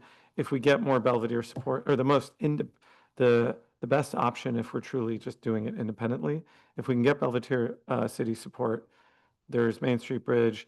They've also mentioned they could try and work on West Shore and other options. And then a new one that came up, I think last time that we haven't investigated much, is Paradise Park and just doing completely on the other side. I don't know that has a launch point now. I don't spend as much time in Paradise Park. I don't know if anybody does. I don't think it does. That's a county park. It's county, right? Yeah. So that's just harder for us. I mean, it just said it's a 15-minute drive from downtown. Yeah, and it's far for most Tiburon But it's very residents. smooth back there on the backside. It is smooth. And these things aren't mutually exclusive, especially if, you know, you can do it at a reasonable cost and give people multiple lunch points. Yeah. I do remember, you know where the, as we're leaving Tiburon, where the slip ramps are near Paradise Cay. There's just one point there, and I think it's a state park, but it's within Tiburon or it's a Tiburon. I remember Councilmember Nick Farr, when he was on Post Commission, had Out at the infamous Tiburon Yacht Club out there. I'll look into that, Michael, for you, and I'll send you some information. That may be another possibility. Okay, one more that just while we're revisiting the San Rafael is given the ponds project, and we have a fair amount of parking there, is what about just Blackie's pasture and getting something that can extend far out enough so people aren't totally stuck in the mud? Again, that would be an area that can be used. I would suggest that it's closer to the sanitation district. Yeah. That point that comes out, because that's still has a few feet of water even when the mud flats are present. Yeah. But that's something, again, that is possible within our jurisdiction. We would just, it'd be a lookout point when we're not allowed in the water, and then during open season, it'd be a great launch point. And that's something that maybe, can RHAA, it's right across from what they're developing, something that they can look at as well. Yeah, it's kind of interesting. Just to say, hey, can we integrate that into the, and it all depends how much demand we think there is. But I think in the surveys and the data we pulled, this was one of the high ones. This is why we have the committee, right? So we're trying to do something so that there's somewhere on, outside of that strawberry option that people can use for the rest of Tiburon. So that actually might be the lowest hanging fruit option, even though it's got some restriction. The reality is demand for kayaking and paddleboarding is lower in that restricted period anyway. Does it start October 31st, I think? Yeah, It so starts basically, tomorrow. Yeah. oh, October Tomorrow, 1st. October 1st, yeah. October 1st. And the birds know what us paddlers do, which is it gets nice and calm October 1st. Ah. It stays that way for about 2 months. Yeah. Yeah, I'm a big fan. I mean, I drop in all the time just right there off McKegney, and there's a couple good spots. So maybe that's, Yeah. The thought that crossed my mind, I don't think we'd ever be able to build a structure out there, but Mhm. there's the beach restoration project that'll create opportunities. I just, because the low tide goes so far out. yeah, that's the challenge. But there is something I was thinking about that, Commissioner, about, the thing with the ponds right there. I drop in on a small beach that's like kind of between the riprap and then where the bigger Greenwood beach is over there. Oh, yeah, I know what you're saying. Just drop in. Yeah, I wonder if almost some signage, like here are 2 iPhone apps to check the tides, like make sure you don't get stuck, because I think that's the biggest downside there. Yeah, that's my biggest concern. Yeah. Is that the inexperienced people will get stuck. And Yeah. It's very hard once you're out there and you're stuck. I've been stuck. Yeah. I've been that inexperienced person before a few years ago, and I know you're right. Yeah, so that's the trade-off, but it might end up being our best or only option if we want to add something. So I think, so is it possible to ask RHAA about that? Is that, I don't know who's going to be if there's a point person here who's still in contact with them, or who's the best? I think once we get them on board to start designing, we can ask for proposal and see what that cost is, yeah. and see if it can be incorporated in there. Okay, It's perfect. reasonable enough, yeah. All right, I think that's great. Anything else? Just that on its face, it's a really ridiculous challenge that this is a peninsula totally surrounded by water with a lot of park space and city and town owned property, and we can't find a put in for paddleboards or kayaks. I think the key insight is probably that a good percentage of if you actually think about it, where is our water frontage starting on the Tiburon Peninsula, right? Which on Greenwood Beach Road there starts, there's like private land. It's really Blackie's pasture is where our land starts that would be accessible. and it's water frontage, but it's mud, right? Like I've got old depth charts from 100 years ago, and that whole area just says mud. It doesn't say a depth, right? It's for as long as history has recorded it, it's just been a mud flat. So it's not, so that's how, it looks like water. It's a little bit deceiving, especially at high tide. But you've got to, anyway, so that's why. But I think if we're just willing to work with the mud we have, then it's great, and maybe do an education to people about the risks and the timing of mud that they've got to watch to not get stuck.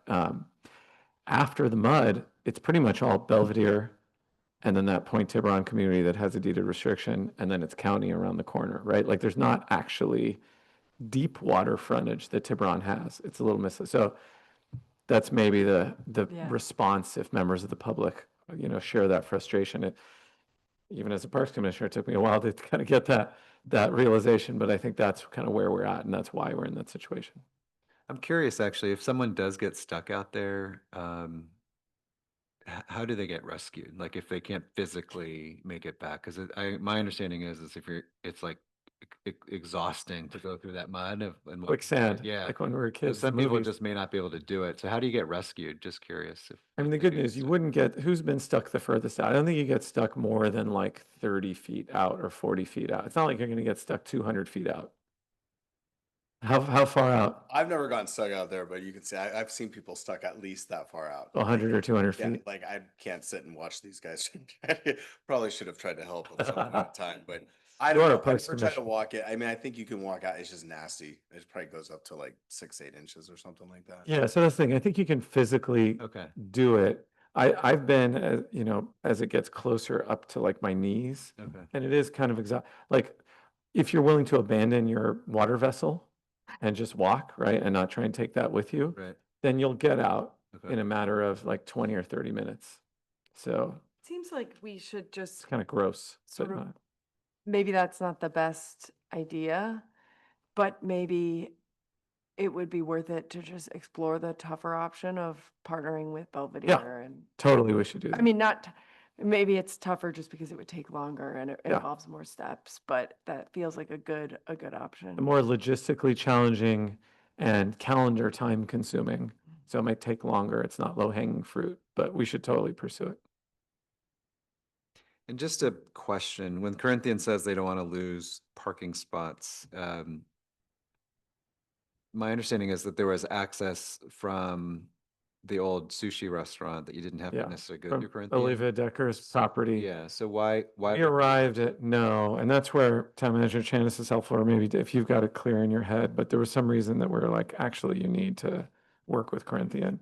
Yeah, with that, the BCDC restriction on that was they need to provide, or they had to provide in order for that development, coastal access only to their property, nothing above and beyond that. So they fulfilled their permit with BCDC. They have to be willing, we can't force them to provide actual access off of their deck into the water, into that land. And that land is actually owned by the Corinthian Yacht Club. So we're taking folks from one private property onto another. So BCDC, as a reminder for everyone, stands for Bay Conservation Development. Development, Not corporation. CDC. Yeah. Yeah. And you're saying the 41 Main Street private owners have to provide some access.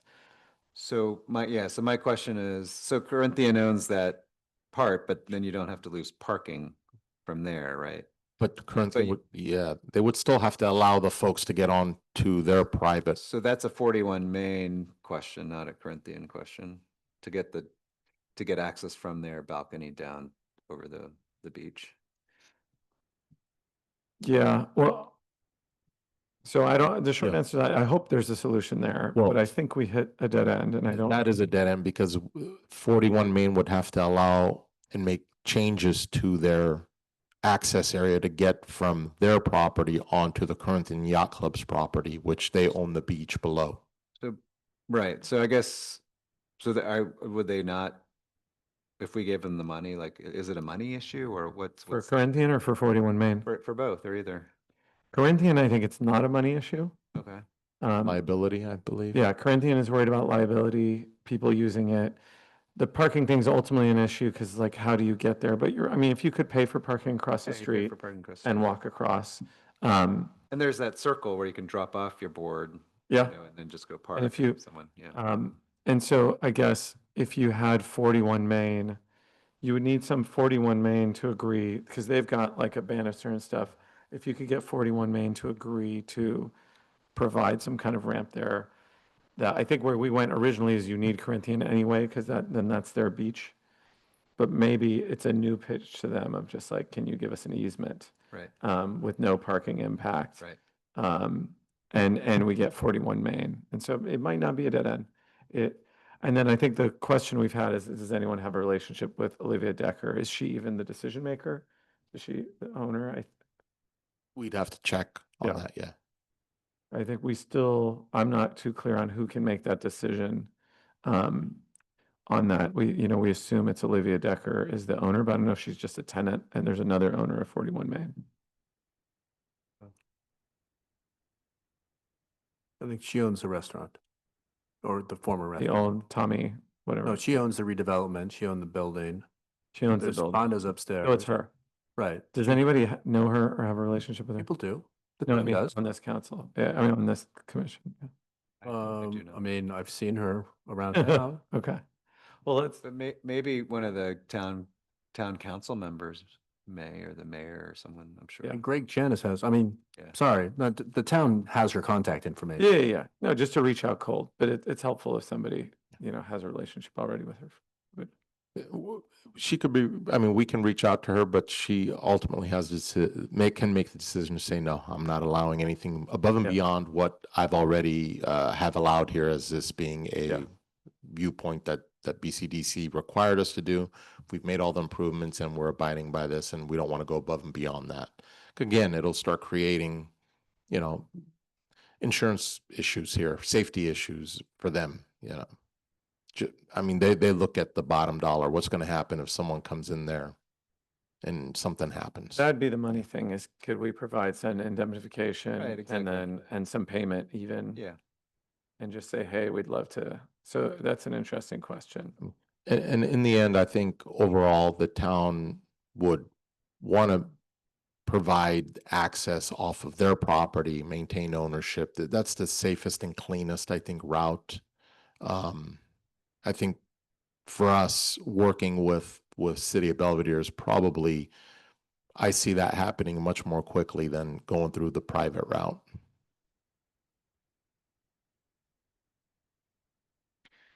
Yeah. Well, I mean, I think it would make sense to have multiple irons in the fire. Yeah. Yeah.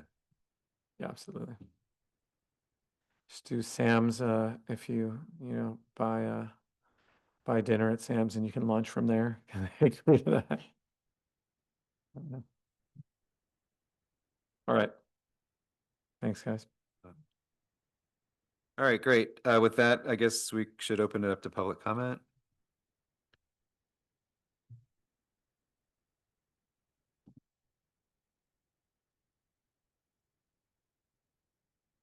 Hi, I'm Beth.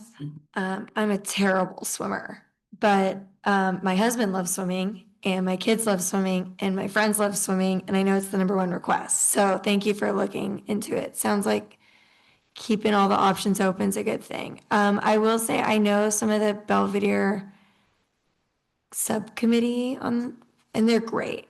So don't give up hope on Belvedere because we have some really great people over there that could probably influence some progress. So I would seize the moment on that front, and I can talk to you offline about that too. But some ideas, if you need ideas, and that was a long list there. So sorry if this is repetitive, but I know we talked about Blackie's pasture, maybe like deeper in, like towards McKeagney. I still don't really understand when they're doing this, but they're redoing Blackie's pasture beach. So that's just gonna happen. And I know if you ever go to like Kirkland outside Seattle, Washington, they have these little docks that go really far out and they're really actually beautiful viewpoints, but they're also great ways for people to get in the water. So you might be able to get some inspiration from other sea towns in that sense. Did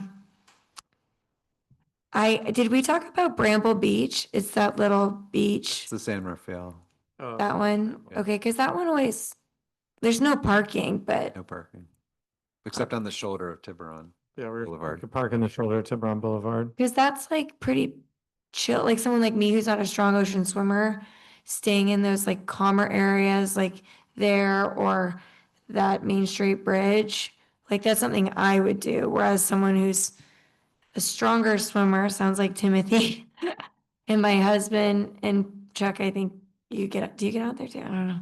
They could go to more adventurous places. We may want to think about there's like different levels and then also accessibility and inclusivity, like, and also some of the gear needs to be rolled out. So like with the McKeagney, that's like a dirt path. It's not really like a path. So it just need an upgrade. Probably needs an upgrade anyways.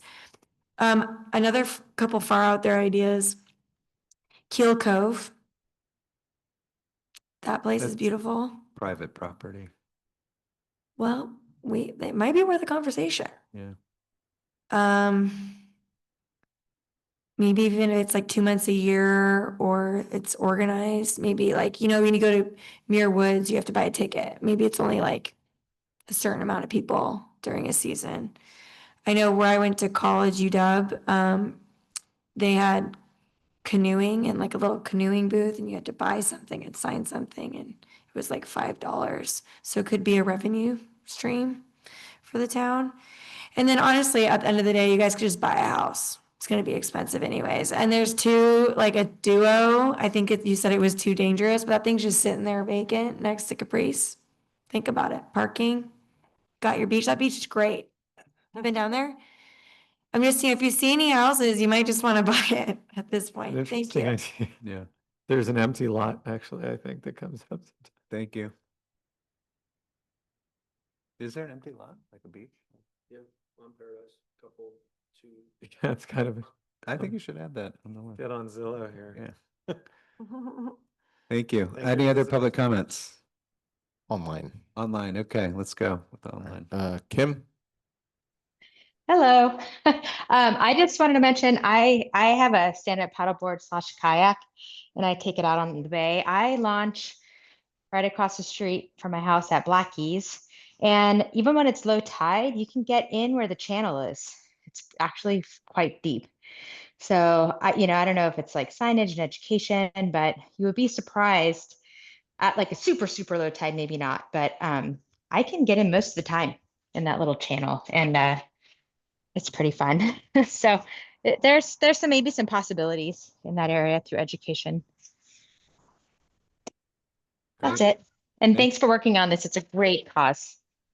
Thank you. Thank you. Any other public comments? Yes, we have Stuart. Hey, hi, can you hear me? Yes. Great. So thanks for doing this. I think I've emailed all of you. I'm really supportive of this initiative. So I think it'd be helpful to get the town attorney involved to make sure we are clear of the facts and what we actually can and cannot do. I think we're making some assumptions and those could lead us in the wrong direction.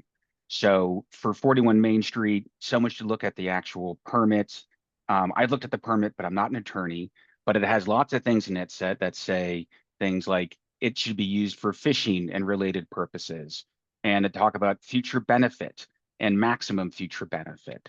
And so we should have our attorney take a position on what that means with respect to putting a gate in the existing patio area. That's all that would require. You just need a gate that opens up and then you can get to the beach underneath it.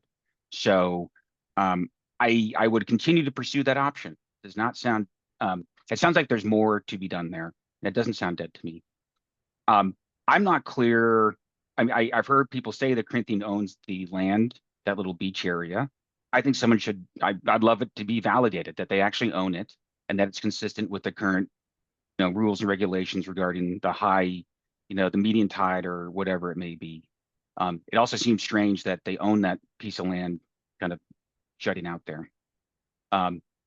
So maybe, I don't know if we can have like question and answer, but has the attorney looked at these items and is that the final position from the attorney? Yep. Can't answer the question, it's a discussion. Well, I'll work As with. I've answered other on that, but questions, right? I do want to say that, yes, the Corinthian Yacht Club does own that land in the beach below 41 Main. And that can Okay. be viewed on Marin Map. It's open to the public, provides boundaries and owners. Okay. Has the attorney looked at the permit that was signed from 41 Main Street regarding the public access? No, we haven't gotten to that point yet with the attorney reviewing them. That would be a good next step. And then we definitely should be able to solve the insurance and liability issue. Other towns have done it. So I think we need to move forward here with a good fact base and with a sense of urgency. So, and then I guess the same thing for the Main Street beach. I guess you're saying that it's been validated that and confirmed that Tiburon does not own the beach that's underneath the bridge that we own? That is correct. Okay. Paradise, I can tell you Paradise Park has a way you can launch your kayak, but I don't think it's the safest place. So there's already something there. And then San Rafael launch site and Blackie's has the huge issue with mud. And none of those sites address the issue of getting access to Angel Island. So Main Street and Beach and 41 Main would be the ideal spots. Much going for them. I think we need to be creative and work with our attorneys to see what all our options are. Thank you. Thank you. Great, thank you for your comment. Any other people online? I see none. Okay. So any other final comments from any of the commissioners on this topic? I'd just like to say that I'm glad you asked the question on 41. I think Yeah. that needs to be pushed more. I think. Yeah. And I don't understand the parking piece either. I was still kind of like, just have the fence, take it down, put a ramp, indemnifying, that's going to be a challenge. And then I know the commission members in the Belvedere, you guys know them as well. You've been introduced to them. Yeah. So I think it's a matter of just pushing. Yeah. So, and trying to find and hoping members of the community can help us out on that. Thanks. Actually, I have a question. Does the town of Tiburon rent that space for, what do they call it? Like Welcome to Tiburon or the Tiburon Welcome? On Main Street, the Yeah. Tiburon Welcome Center by Yeah. the Cine Lounge Yeah. and Salt and Pepper Do they rent that space still? on the other side of the street from the water. Do you know which space? It's the Chamber of Commerce. space. No, we don't own any of those. No, but do they rent that space? Like I've seen, It could be the Tiburon. chamber or it could be the town. It might be the chamber rents it. The chamber runs it probably. Yeah, the tenant might be the chamber. chamber. Oh, okay, not the town. Association of Upper Local Town, Business no. Owners. So Yeah. that's a nonprofit that's renting that space. not the Presumably, they town. don't know there. Yeah. Okay, How come? ANC, I'm sure, owns that building, and yeah, the chamber just Okay. owns that little. I was just had a brainstorming thought, like that old sushi restaurant is literally vacant. I think she uses it for storage for furniture. But my thinking was if the town of Tiburon's already leasing space from another building, Oh, why don't we lease space from her and then kind of with that combined, open up the space for a paddle? could still lease some space maybe. Yeah. If that's what gets. Yeah. Gets a deal done. Right. It's a good thought. Okay. All right, so let's move on. D5, Public Swimming Pool Subcommittee. Swimming pool. Should I kick this one or? Please, I went and checked out Strawberry. I'd never been to the pool since Yeah. our last meeting. I don't have much more to add after that, other than checking that out. So go ahead, Commissioner. Yeah, I think here, the high level is this. We heard loud and clear, a lot of people in the community want a pool. It's up to the town council to allocate budget. It's a very large ticket item. As I understand it, there's currently not enough support, majority support on the town council to do it. So what we can do now is somewhat limited. It's advisory, scoping out current options, and then, seeing if there was budget to actually do something larger. it is worth calling out the various options. There's Strawberry Recreation. You know, anyone can swim for $500 for a quarter. There's TPC lesson options for non-members. You can do Resort Pass, $27 a day at the Tiburon Lodge on resortpass.com. There's also options at the club at Harbor Point. There's a mobile pool option that the ranch, you know, has something there. I think one next step that we want to keep moving forward is maybe having just an informational site on the town website, informational page outlining these options for residents while we wait to see if there's a bigger expenditure, but at least people know where to go if they want a swim option. So that sounds like a great idea. So how do we get that into action? Like who's actually responsible and can get that done by the next meeting? So what I'll do is I'll put you in touch with a staff member that has helped Chuck and I with our Parks Master Plan previously, and I'll introduce both of you. I'll send an email to both of you, and she can work on that with you. And she's able to push something out to the website? Yeah. Okay, great. Perfect. Okay. Any questions by any of the commissioners? Any public comment?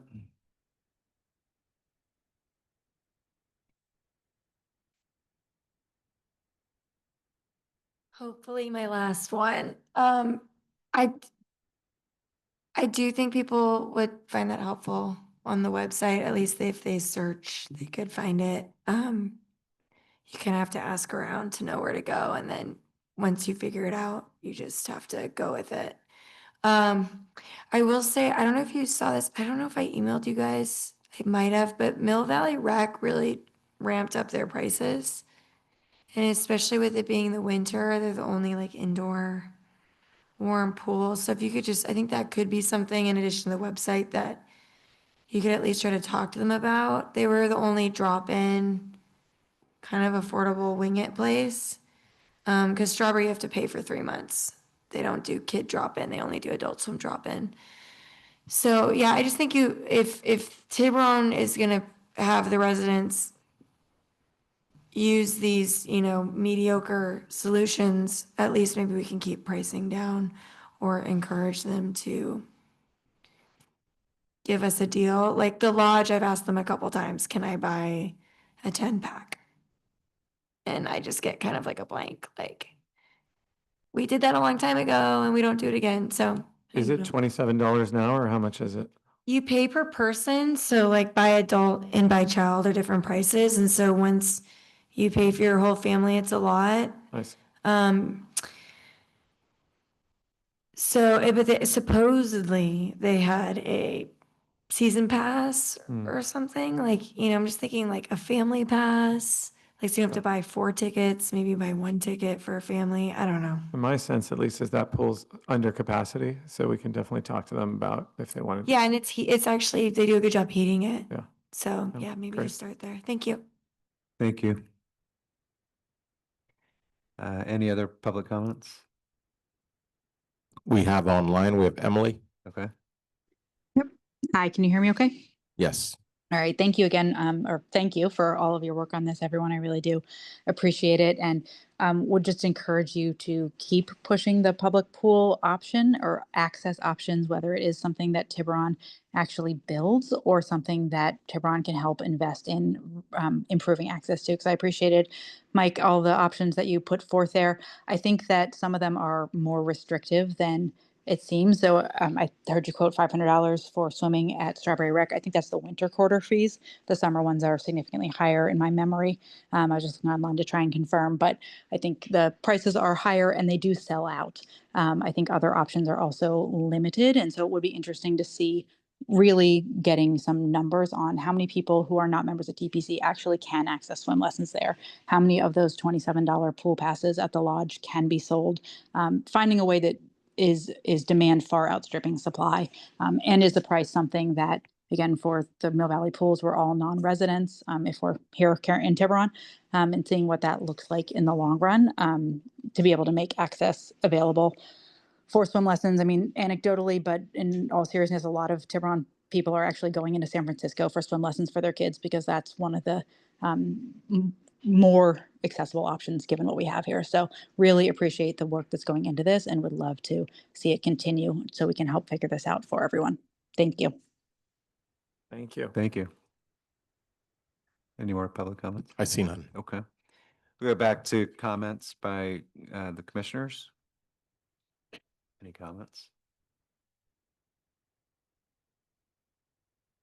Okay, great. Let's move on to the last item, D6, Zelinsky Park. Zelinsky Park. Thanks. Tim, I'll drive on, oh, wrong way. So just one slide. And also I just want to, as I mentioned, as I go through these and my comments will be will also extend to all the different subcommittees, which I added on to our agenda way back when in September of last year. So one of the things is that right now that the Zelinsky Park area is used for a lot of community events. And I need to connect with Commissioner Burr on this, that probably should do some outreach to the Diversity and Inclusion Task Force, as well as the Heritage and Arts Commission, who use that space, to say like, hey, how is the space going and how are you using it? Really didn't think about that until I put together the slide saying those are major users and they really have had a great impact, and it's been great for a way for big community events and not burdening the commercial district on Main Street. And also one of the items that's still coming forward is that parking lot, the infamously known as the Chase parking lot, is slotted for potential development. And there's going to be an impact on that. So we need to figure out that, and possibly maybe, and this is kind of a suggestion for future agenda item, Chair, is that maybe adding in the next post meeting to include possibly Tether Park as kind of, we'll call it a downtown playground analysis or something along those lines, because it just, I think with Railroad Marsh and just the challenges of the space over here, I think it might be hard to put a play structure there. So that's, and also just as my comment on for this and others is that I appreciate everyone's time and trying to focus on these pieces. It's super hard with competing interests. And I don't even work full time. So it's been challenging for even me to move that forward. So I appreciate everyone's time that you've done on all the different subcommittees. And I think the important part of those is keeping it on the radar and the forefront, on the front burner, or whatever metaphor you'd like to use. So we kind of keep moving items forward because of this is my 6th year on the post commission, is that when things just peter away, and Commissioner Burr and I were on another sub and kayak, and it didn't move forward. So I appreciate everyone's kind of just focusing on that. And it's also hard because if somebody doesn't email you back, you've got other things going on, right? And that's the same thing with this park. I've been focusing more of my time on the 3 mini parks and not on this. And I wish I had been. So I'm glad I had an opportunity to bring this up. Commissioner Burr, do you have any other comments? I do think it would be helpful to reach out to those organizations who've been using it. There's been some cool stuff there. I met a lady randomly who did some sort of drone picture. I can't remember what the event was now. But one thing I would like to take a look at is the rules on that one, because I think they can amplify sound and do different things. I think maybe. So that would just more, not to change anything, but just curious, as other folks can potentially look to that space for events. But nothing else to add on this. Okay, thanks. That ends our subcommittee report, Chair. Great, thank you. Any questions, commissioners? Open it up to public comment. You said that was the last one. Just kidding. No, come I'm on. sorry, Ms. Biggs, you cannot go Your forward. comments. I think it was, sorry, I know everyone's tired, I probably don't even make sense anymore. I live near these, just a heads up, the library has this little area that they're in the kids zone that's outdoors. And they have something like they're planning on doing something there. And there's just like cement space. So I do feel like if you guys want to keep that grass zone for community, and honestly, my kids like looping it while they're learning to bike. I think there's this little area by the kid room that's just unutilized space. Like, and it doesn't, you don't have to have like a big, like what Emily said earlier, kids are very easily entertained.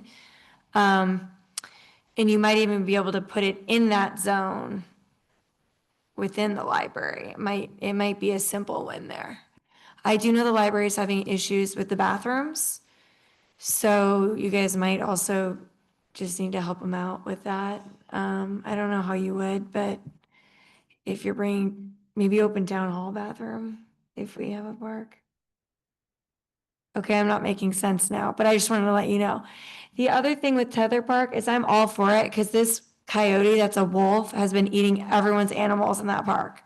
Hot off the press. It's been the last 6 months. It has gotten 6 cats, my neighbor's dog, not funny, and multiple baby deer. Do not walk by that park at 9, 10 a.m.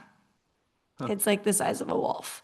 So if we can make that not a coyote habitat, I would be all for it because there's a huge open space that I'd rather that coyote go live at. Thank you.